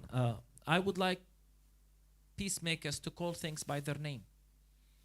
And right now, I'm still appalled that not a single church, with the exception of South Africa, correct me that I'm wrong, have called the situation with the term genocide. Why? Because we want to be peaceful? Really? Truth-telling is essential at this stage of history. The same when it comes to the apartheid reality in Palestine. Truth-telling is essential. And then act, mobilize. Mobilize creative, nonviolent, resistant actions all over the world. Actually, South Africa can take the lead in the same way there was a global anti-apartheid movement. South Africa can take the lead in this right now, especially after this genocide, so that we put action to our words and we, hold those who commit crimes accountable. We put pressure, we isolate. And finally, empower those on the ground. There are amazing work done in Palestine even today, either, to recover from this genocide, which we hope we end, but also grassroots movements that challenge the empire and challenge apartheid. So empower those, visit, come in solidarity, be in partnership with those. About words, and I think when people ask me about the Christmas sermon, the first words actually summarize it and are important. We are angry. And it's good to be angry. It's essential to be angry. It's human to be angry. Because I'm troubled by the other side, which is the apathy. Actually, after 7 months, we're beginning to turn the channel when we watch the war on Gaza. We're trying, خلاص, enough. We've seen it. It's been 7 months.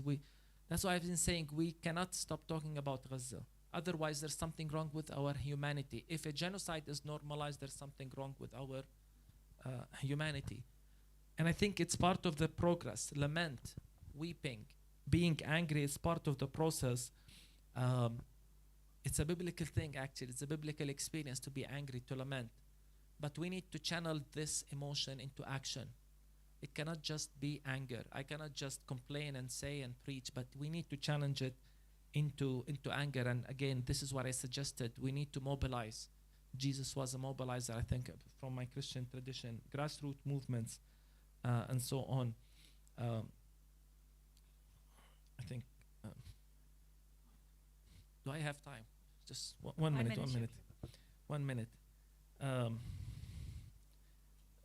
Reparation for what was done, for what religion has done. I was with a friend in Cape Town, and he pointed to me.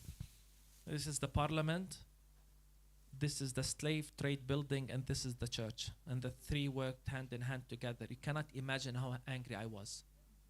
How angry I was. How ashamed I was as a Christian. That this is our legacy. The least I can do, I'm speaking now as a Palestinian who's been experienced also some of us, or maybe not as horrible as this, is never again should we allow the weaponization of the Bible or any other faith tradition for this. We have a responsibility to never again make this happen. Do any of the other panelists want to respond to anything quickly? Okay, let's start with Dalia, sorry. Okay, thank you. So let me first address the question. Is it working? Now it is. Let me first address the issue of terminology that's being used, the isms and the importance of terminology. We hear genocide, we hear settler colonialism. Yeah, we hear apartheid, and these terms seem to be trending lately, but it's really important to understand them and to understand why we address them to our case in Palestine.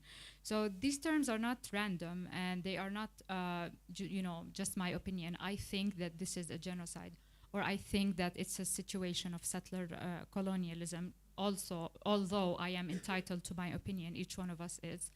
But these are legal terminology that are based on very specific standards. They are specific in terms of the definitions. And before we apply them, we normally collect the facts, meticulous collection of the facts and the testimonies, and then we make the legal analysis to whether or not these terms apply. But it's important to also note from the field that I come from that these terms fall short from describing what the situation really is. I mean, apartheid, yes, but not only. Occupation, normally some states like to call it the Israeli occupation, and they don't mention apartheid. Yes, but not only. Occupation does not and by itself describe all what's going on in Palestine. Settler colonialism, yes, but also not only. It's a mix of those three. So on the one hand, they fall short. On the other hand, they came late. They came way too late. Us Palestinians, we know what we're experiencing for the past 75 going into the 76th year. We have been saying, this is apartheid. This is colonialism. And suddenly, when foreign organizations started using these terms a few years ago, now the world believes it. It kind of validates what we've been saying for the past decades. And this is very frustrating. Now, also from the legal perspective, it's very important to be accurate as we apply the terminology and call things what they are. A spade is a spade, or let's call a spade a spade. A genocide is a genocide. I'll do like Gen Z and say facts don't care about your feelings. Facts are facts. But also, it's very frustrating and demeaning that we are so fixated on the legal terminology. And you see people on Twitter, for example, or on X now, fighting over this number or that number, while or this legal term, not that legal term, while ignoring what's going on the ground. And this is what matters the most. That was on the terminology. The other part is, and I'll try to be brief, although it's difficult, but the other part is the weaponization of faith and the South African context versus what's going on in Palestine. Indeed, Christian Zionism has had like drastic effects on us all Palestinians and on Palestinian Christians. Think of every fundamental human right that you know: the right to life, the right to adequate housing, the right to self-determination, to health, to education, to physical safety and integrity, every single part, to the freedom of expression, of religious freedoms, all the rights that you can think of. Then think of what Christian Zionism supports and enables. Is the Israeli colonization of the land, is the Israeli oppression, is the apartheid. Think of those, they're not compatible. Actually, each and every fundamental right in Palestine of Palestinians is violated through what Christian Zionism enables.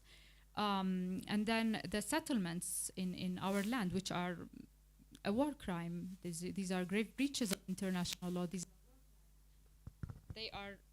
They are supported by Christian Zionism. They pay for the construction of settlements in our land. We witness our lands being confiscated for the benefit of the settlements.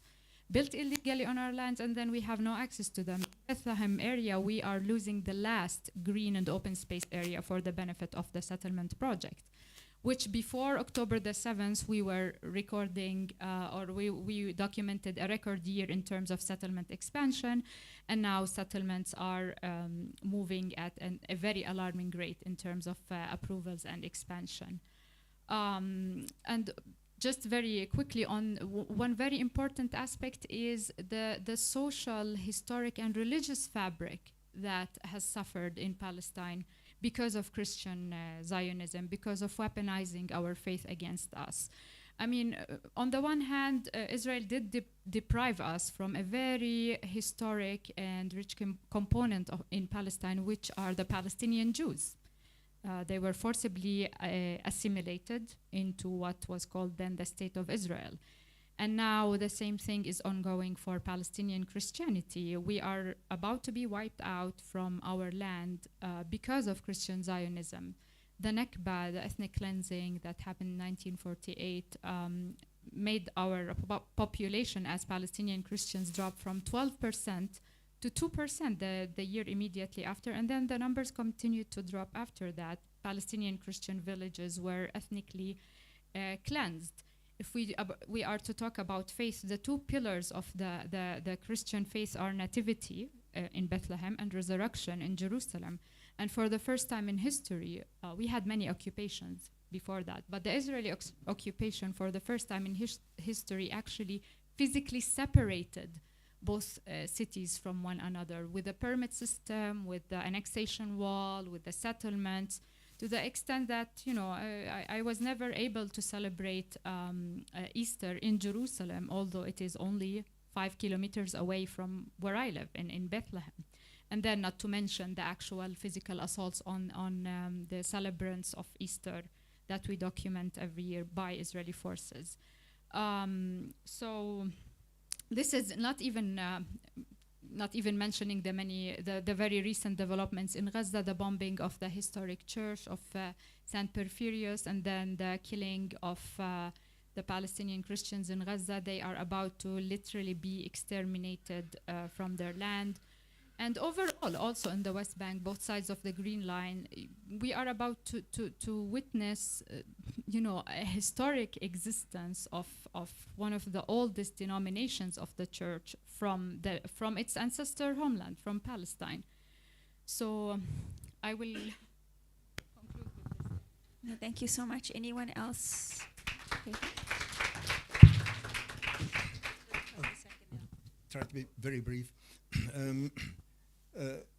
I understand the limitations, the exhaustibility of the words that we have. I mean, both reflected in Father Munther's presentation and in Dalia's. It's exhausting. It's also exhausting, this battle, what words, and your words begin to lose effect, and it just becomes genocide, Semitism, And at the same time, we need to understand that there is a war going on at another level, and it's a war for words. I mean, at the moment, they are moving in on the word intifada. And intifada is now part of your anti-Semitic language. From the river to the sea, which has been a slogan for decades, that's now a part of your desire to kill all Jews. So they're beginning to move in on the discourse, okay?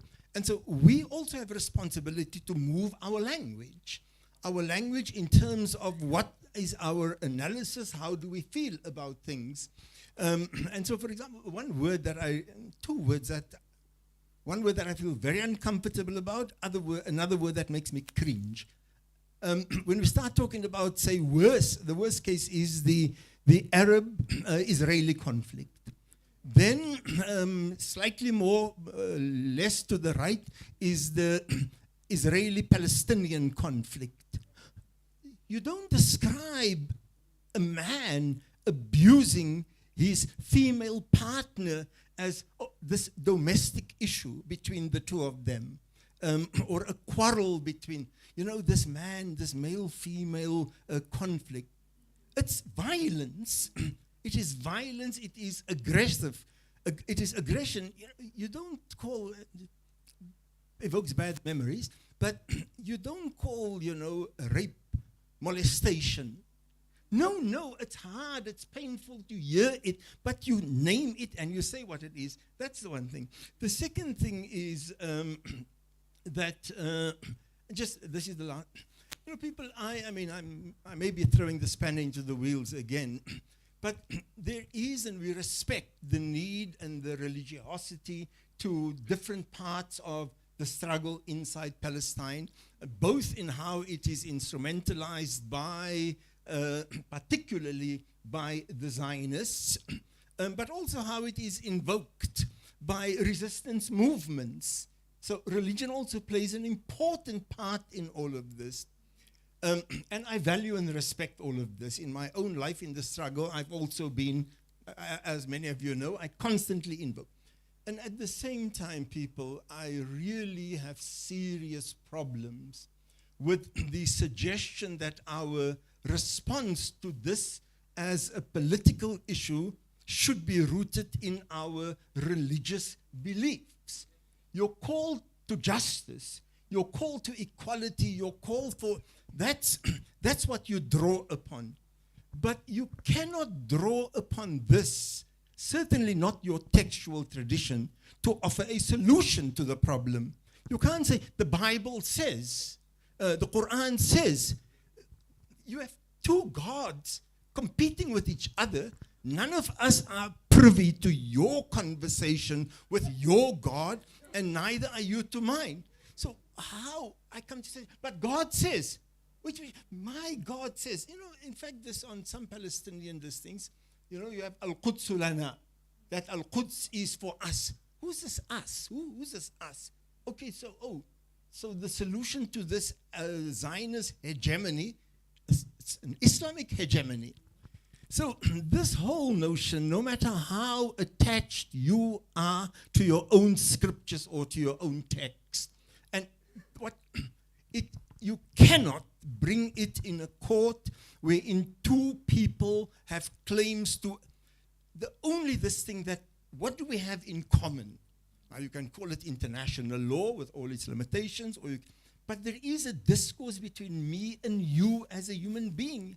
Ek kan nie praat saam met die God of die Here wat in jou kop insit nie of in jou hart insit nie. I can't have a conversation with a God or the Lord that's sitting in your heart or in your head, I can't. And that's simply not a way for anybody to communicate about issues as crucial as life and death on earth and the genocide and the destruction of land and people on earth. Thank you. Thank you. Reverend Moss and David, can I just ask to, maybe if you could just hold your comments. I'm going to take another round and then you can add it when the concluding remarks. Thank you so much for the understanding. Okay, now I see lots of hands. Okay, I'm not going to be able to take all of these hands. So I just want to put that disclaimer. So I'm going to take Abram. I'm going to take you.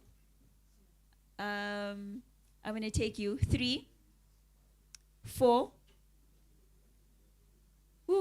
5, and then 2 more. 6. 7. Dalia said I have to take you, sorry, so I have to. Okay, cool. Very quickly. Cool. And if you could be brief as possible, that would be amazing. Thank you so much.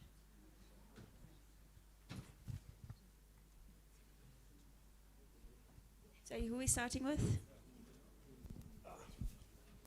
Abram? Yeah. Good afternoon, everyone. Okay, cool. Yeah, my name is Abram Khari. I'm named after the great grandfather of both Israel and Palestine.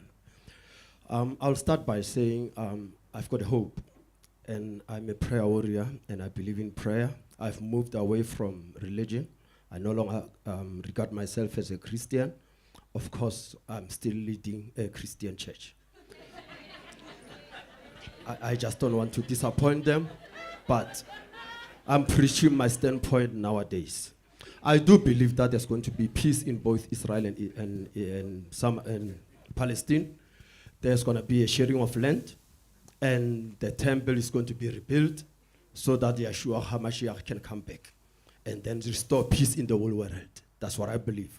But now, the point is that we are gathering here today. The world is talking. We are watching TV every day. We see brutality. We see people being killed in large number. But the problem is, if there is something like this happening, why don't we look at what happened? I grew up knowing that there are conflicts in Middle East between Palestine and Israel. But I never had or experienced what we are experiencing today. What started the whole thing? On the 7th of October, over 1,000 people were killed and women and children were captured. To date, some of them are dead and some are still captured. We don't know what happened. No one is willing to bring them back. And now it's like a lion sleeping, and now a dog came, attacked the children belonging to the lion, take some away, and now the lion is awakened, is responding, and we are all talking, and I never heard anyone talking about the 7th of October to say, if it did not start that, we wouldn't be where we are. Of course, the conflict have been there, but it has never reached to this stage. It's very disappointing, but the fact of the matter is that it's leading us somewhere. Let us keep on praying, because peace will prevail in Palestine and Israel. Thank you. You can just carry on. Thank you. Good evening, ladies and gentlemen and colleagues. My name is Joseph Mlangeni. I'm from the ANC in Zone 16 here in Greater Rosebank. My question is perhaps more political than theological, and it's the entire panel. I'd like to know do you believe in a two-state solution, and how feasible is a two-state solution for the sustainability and longevity of peace? Thank you. Thank you. Do you want to just give the mic to the person next to you, since they... Good evening, ladies and gentlemen. My name is Fana Mabuza. I'm a law graduate. One of my electives are international human rights law and media law. I'm also now doing masters in international economic law. So the case of our government to the ICJ is the center of my research. So I'm happy to be in your presence, all of you, to be in the Nelson Mandela Foundation. I'm a friend of the Nelson Mandela Foundation as well. So I'm happy to hear all the panelists. Doctor said, we must pray. I also grew up in church. I'm a Christian, I'm a born-again Christian. I pray, but I believe that in prayer, there's a saying that says, God helps those who help themselves. Let us say, for instance, you are studying. You cannot just close your book and study and believe that you will pass. So my question to the Nelson Mandela Foundation, we've seen our government, they took initiative, taking the case to the ICJ. So I'm standing here in terms of advocacy. We've seen that our government took an initiative, took the case to the ICJ. So what is it that we are doing here as the panelists in terms of advocacy to condemn the human rights violations that are happening in Palestine? So I think the Nelson Mandela Foundation, you should take lead regarding these advocacy issues. All of us here, we put our inputs, because yes, we can pray for 40 years, but what is it that we intend to do in order for us to ensure that our voices are heard, to say it's enough is enough? Because the case should be accompanied by the petition whatsoever. Yeah. So I'm appealing to the Nelson Mandela Foundation. Yeah. Can you please take lead regarding the advocacy, that all of us here, we can input and then make it, we make it known. We have a lot of media houses. Yeah, that needs to, that maybe can assist us in terms of advocating for these issues. So I don't wanna. I'll take that question. Do I see my CEO ran away? Not deliberately, I know. Thank you very much. So unfortunately, I won't be able to stand, but you are all above me, so you can all see me. I'd like to thank the keynote speaker, Reverend Munther. I am awestruck and starstruck, like somebody said earlier, because I listened to your sermon both in over Easter and at Christmas, and you were angry. And I'm glad you were angry, because we all have to be angry. My question is very mundane, and I think it's been answered in one way or the other. And one of the ways I think you handled it was that Biden and his gang, in the first place, don't want Jews in their midst. Maybe you call it anti-Semitic. They want to keep them as far away as possible. And then, because, well, my question is, why are they so in need of the existence of Jerusalem unconditionally, and will support even genocide to make sure that Israel survives and thrives at the expense of all the people of Palestine, including the Jews in Israel? What is it? I can't get my head around it. Thank you. Thank you so much. With just a few more hands, if I can please ask you 60 seconds, if possible. I'm so sorry. So only the ones I marked, we're going to be going with them. There is time after this for refreshments and talking downstairs. Thank you, everyone. Thanks, Reverend Munther. Starstruck by all the people up there. My name is Karen. My surname is Abraham. So I'm a Christian. I'm a pastor's kid. This question is general. Whoever wants to answer. How do you reconcile the seemingly genocidal, ethnic cleansing God of the Old Testament and the violence there that is, supposedly all done away with in Christ, and we're supposed to suddenly get it out of our heads or read the Bible, only the New Testament. That's it. Thank you. Yeah, go ahead. Thank you. I'll be very brief. My name is Wendy Esack. I had notes, but I'll forget those. Thank you for an absolutely incredible dialogue. I'm a human rights lawyer. I'm South African. I've traveled to Palestine several times. But this is the longest religious conversation I've ever sat through in 47 years of my life. So I'm grateful for the conversation.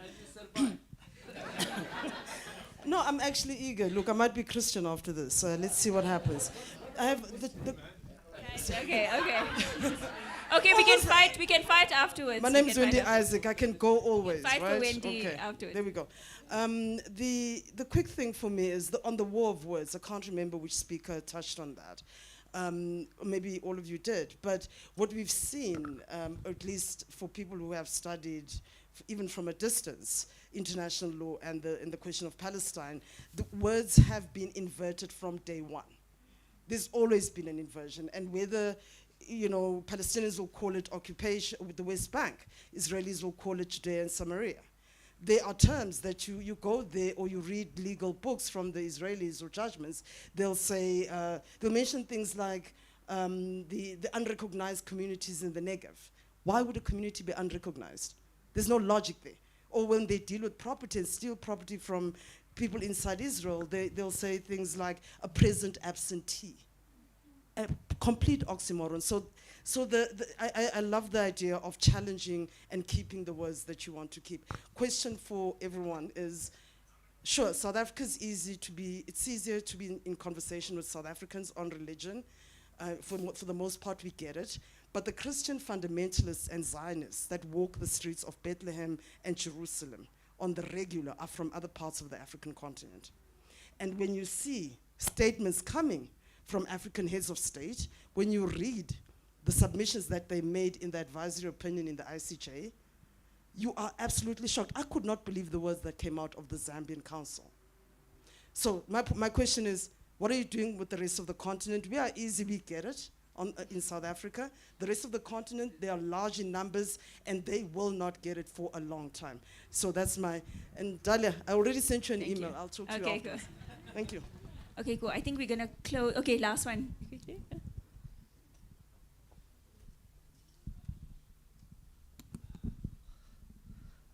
Hi there, everyone.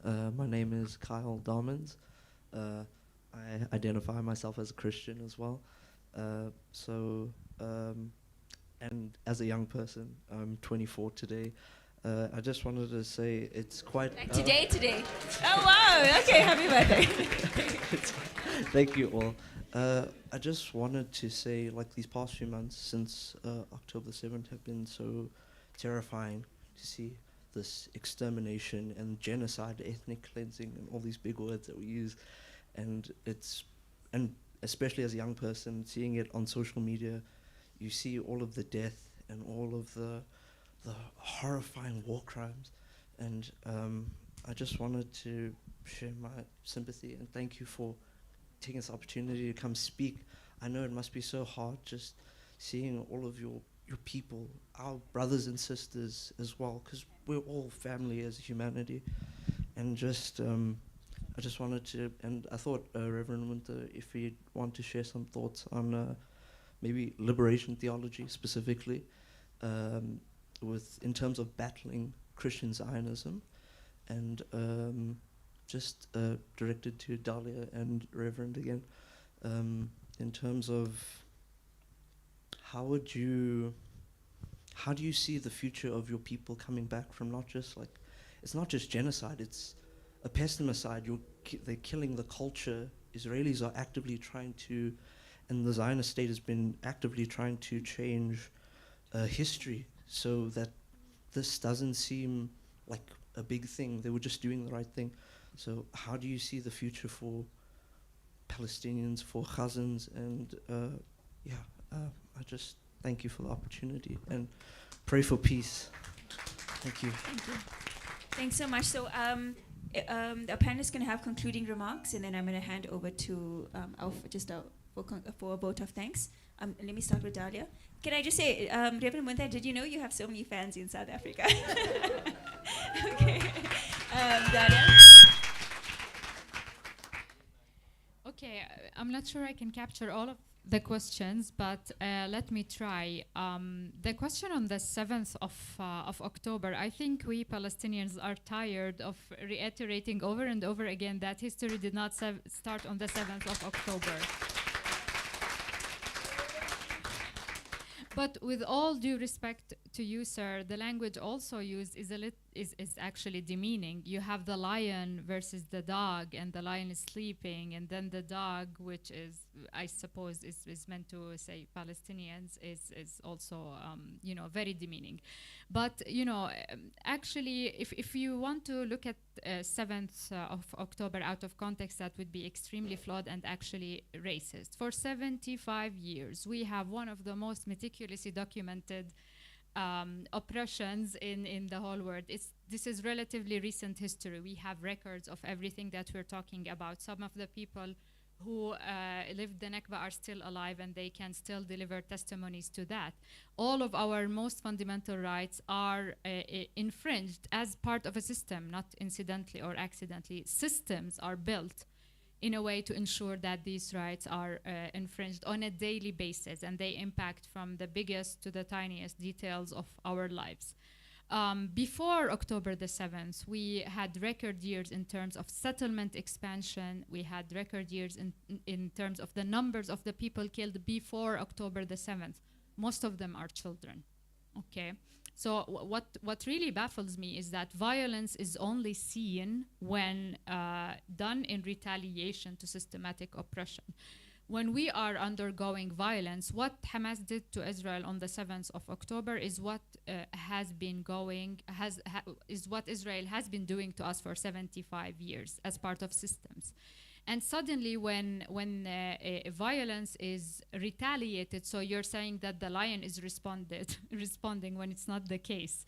So when violence is retaliated to the oppressor, suddenly the whole world sees it, condemns it. It becomes as if history started on that day. So that was my comment on 7th October. And that even if we are to hypothetically equate the violence of the oppressor and the violence of the oppressed, even if we are to accept that. So how feasible is the two-state solution? I think any solution that does not dissolve the root cause of the problem of the aggression, the oppression in Palestine is going to be futile. Now, when it comes to the two-state solution, I struggle to see how it can physically be implemented. I don't know, it takes a lot of mental gymnastics and imagination. I haven't arrived there. I know the geography of my land. I don't see how it can be physically possible. But again, call it one-state solution, 10-state solution, call it whatever you want. Us Palestinians will never settle until we live in our homeland in equality, justice, and then peace. So it's going to be futile. The case at the ICJ that South Africa taking Israel for genocide before the ICJ is very important, but as we know, international law has no teeth, and it's through excessive advocacy that we can make it work. And when it comes, how do we reconcile the God of the Old Testament? I have no idea. I'll refer that difficult question to the excellent theologians we have here. And how do we see the future of our people? I think one of the things that gives me great anxiety and keeps me up at night is thinking, A, when do we start to heal? And B, how do we heal? So I think the short term is pretty much dedicated towards, thinking of healing from this collective trauma. I mean, we're still healing from the Nakba. We're not done healing from the Nakba, and then we have the genocide. So how do we heal from this? This is the short term. The longer term, I might not have the exact step or answer to how do we get there, but I know. And I almost got a physical taste of hope here in South Africa that, yes, someday we will live in justice, freedom, and equality in Palestine. So that would be it. Real quick, I am a pastor, so it touches me when the political scientists and the young demons here who talk about, in your case, you're talking about the young person, your son asking you, how long will this go on for? And you are asking also something similar. And I think the question also comes out across the campuses of the world where young people are saying enough is enough. One of the things Nelson Mandela left us is a statement that says, it is now in your hands. By that, he was empowering every one of us to take injustice personally and not to ask who's going to stop it, but to ask what will your contribution be in bringing this to an end. I think it's very important for us, and in your case, I really feel for the young generation, because they almost are, their impatience can almost lead to a sense of paralysis about what to do. But if I think about people like Nelson Mandela, who imagined a non-racial democratic future for this country decades before it came into being, and began to work tirelessly to make sure it arrives. There were many casualties, there were many moments of discouragement, there were many people who died in the process, but they never stopped. The power of their imagination for a non-racial future was so strong. And so the question for young people and all of us, can we imagine a future without the occupation? And can we work towards it?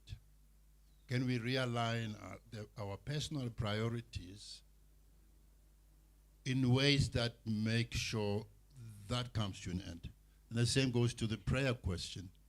Beyond prayer, can we realign our actions in a way that brings that to the end? And that's the reason, part of the reason the delegation is here, is to invite South Africans to be a part of a global community of people that will form an anti-apartheid movement that will ensure that everybody, whether it is by small steps of boycotting, there's a famous story of 4 or 5 old women in Europe, I think it was Germany or Sweden, I don't know which of those countries. They were Christians, went to a Bible study on a Thursday, and then went with placards in front of a bank that was investing in South Africa, and just stood there, 4 or 5 of them, old women, and saying, why are you investing in apartheid South Africa? And before long, that bank disinvested from South Africa.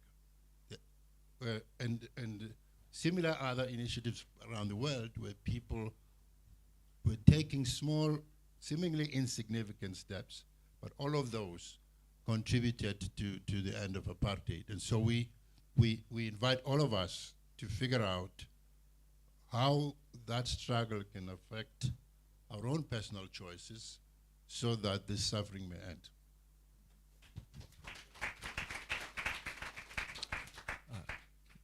Thank you. I can't begin to answer all the questions, so let me just offer a few thoughts that can come from the wonderful comments and questions people have raised. The Bible says, and I'll just share, I think we got to fight for the Bible. So the Bible says somewhere, be angry, but do not sin. In the face of genocide, in the face of apartheid, to be silent is a sin. And we need to name that. And so I think that to look at that, but also to be an angry spectator that's watching and covering the news 24/7 and reading all the latest analysis, but still being a spectator, is also, that's biblical, by the way. It's not like my analysis. James says, let me show, faith without works is dead.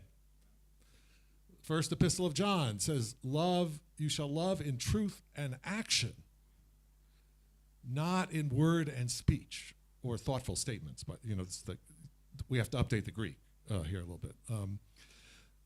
The second thing is stay on message. It's so easy to be attacked, and then you're answering, the church is not anti-Semitic. The minute we start talking about the church not being anti-Semitic, because the church too often has been anti-Semitic, we have stopped addressing the crime of genocide and the struggle for Palestinian rights. Last I checked, the two-state solution was under administrative detention. It had been kidnapped. So can I just say, I think it needs due process too, but probably just to be released and let die. What we need is Palestinian self-determination. And I think we just need to say that. The churches like to always balance our, Munther, you were so clear of how muddled we've been in the churches of saying, it's Israel and Palestine. We need to talk about Palestinian rights of self-determination and insist that that be central to all that we're doing. I'm almost finished.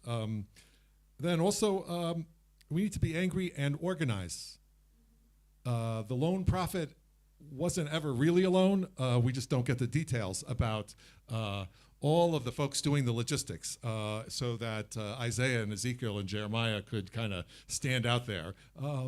But seriously, we need to organize, and I want to offer, join the BDS movement, boycott, divestment, and sanctions. Join those. So students can show up, and then for praying, we should pray always, but change locations. Pray in front of the headquarters of Boeing to say, stop selling these weapons, stop making these weapons. Pray in front of the headquarters of other companies that are profiting and acting like they're good citizens of the world. No, stop, shame on you. But we can be praying in front of those gates while we're blocking things. So that's my advice. Keep praying, but change locations.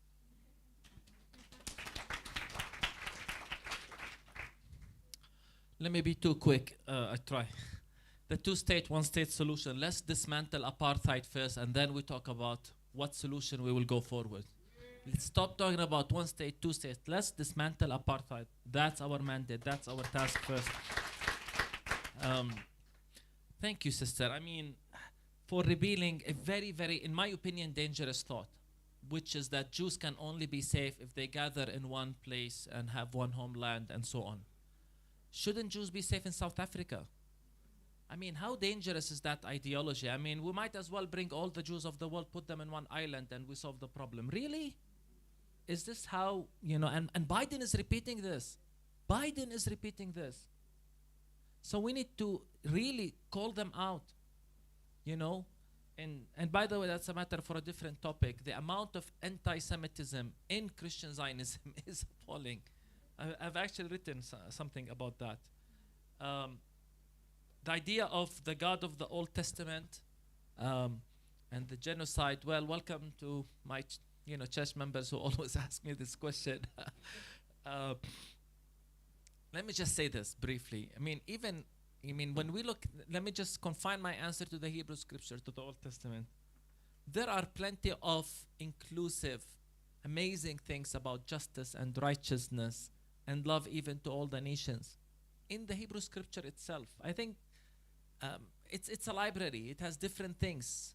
We also need to be selective. Why do we always focus on one incident, make it as if that speaks about the nature of God? I think we have a responsibility. And I can go on and on about that passage, also something I have. And amazing, thank you about the idea of words that have been inverted and the so-called unrecognized people of the Negev. Thank you for mentioning them, because just 2 days ago, 45 homes were destroyed, which has nothing to do with Hamas or October 7th. Has everything to do with colonialism and racism in the West Bank, actually in the south of the West Bank. And of course, One thing to do with the rest of the African continent is to highlight and underline how similar the struggle against apartheid and racism is to what we're facing in Christian Zionism. I think they don't know better. So we need to do that, and there is a responsibility. And finally, to the fellow, to our friend here, as a fellow young person, quickly, liberation theology, let me sum it in one word. It's the idea of God on the side of the oppressed and the marginalized. This is liberation theology.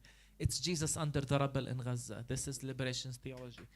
It's seeing the image of Jesus in every child pulled from the rubble in Gaza. God in solidarity with the oppressed. And God's solidarity then becomes our solidarity as people of faith. This is how I summarize liberation theology. How do we look at the future? Honestly, one day at a time. One day at a time. We just light one small candle in this very, very dark reality we find in. We're grateful when people like you come and help us light 2 more, 3 more candles. One day at a time, we act, we resist until we find the path to the end of that tunnel. So, oh, let's say I'm covered. Yes, I get the message.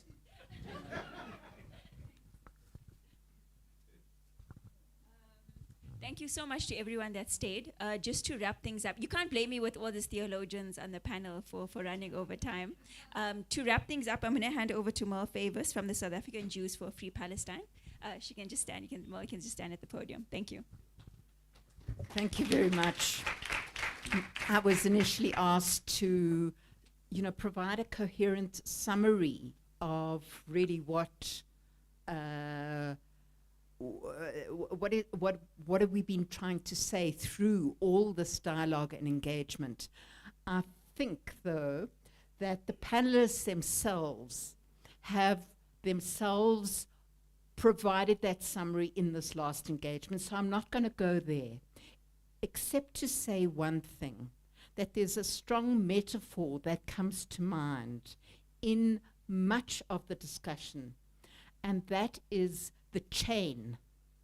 The question of people in different spaces, firstly from the Christians' space, feeling like they're in chains, that there's an injunction, that it's a biblical injunction, that there's threats of being causing betrayal and treachery to their own, to their peers. There's some kind of compulsion to say, the Jews are the people who we want to put forward out there as a supreme race. And I think that our question and the questions that have come from this audience has been around, well, how do you break those chains? And that is the most important thing, is how. And we've had lots of input from Rev Munther, in particular, summarized a lot about the how. I just want to raise from a Jewish pro-just Palestine point of view, the way that we would, as an organization, as a grouping of people who are enlarging by the day, who are coming to see the realities, I would like to say that building a cognitive dissonance becomes very important. So there is a gap between the reality of what's on the ground and what my church may say and what my church leaders may say. How do you deal with that dissonance? There's a moral dissonance. How do you square the circle? There is a reality dissonance. So it becomes really important for us as Jewish supporters to say, how do we join the struggle that is being led by in particular, progressive Christians, Christians who have questioned the basis of Zionism for all the reasons that have been discussed. And I just want to say one thing. This was a very important experience that I had of meeting the lay people from the Christian faith, and confronting people as a Jew, right? As a Jew, people find it very difficult to put in one place the fact that I'm a Jewish anti-Zionist. Those two things just didn't make sense. It was, in a way, talking to people, the beginning of that dissonance, beginning of that cognitive dissonance. That what we from SAJFP and many other spaces would like to provide support. So when you do your work as Christians in opposition to Zionism, we would like to be there with you. We would like to be alongside you, with you leading, though. Very important to have leadership in the space from the Christian community, and for us to back that up. One example, people from the lay community may say, but God said that those who curse Israel will be cursed, those who bless Israel will be blessed. However, there was no Israel in that space, nothing. You know what Israel is and refers to? This is the manipulation that people are under. Israel refers to Jacob, Yaakov. And Israel was the one who wrestled with the angel, with God. So when people talk about the state of Israel and the Bible, people like myself can come along and say, actually not. We, in our biblical understanding, our understanding of Hebrew, we know that Israel, he who battled God. That's what it means. It's got nothing to do with the state. The Zionist state manipulated that component in order to win allies for themselves in their path. So I could talk a long time about this, but I'm not going to. I'm going to give a vote of thanks right now. And Sumaya has got the biggest smile on her face because she has rightly been worried about time. So firstly, I'd like to say Nelson Mandela Foundation, Prof. Harris, the acting CEO, thank you for the facilitation and the resources that you have given to this process, and hopefully, I'm really hoping that you can continue to provide a space for these kinds of dialogues and for this kind of dialogue to continue in whatever way. I would like to thank very much Samantha, Sumaya, who've been wonderful in getting this together. The practical people behind the scene, there have been many, many of them. Now, the people that we need to thank are our guests. From Palestine, Rev Munther, Advocate Dalia, thank you. It's not without risk that you come here. You go back, and you go back into the West Bank, and you have to go back via controls, via border controls. Things can happen, anything can happen. You take a lot in your hands and in your heart as you do that.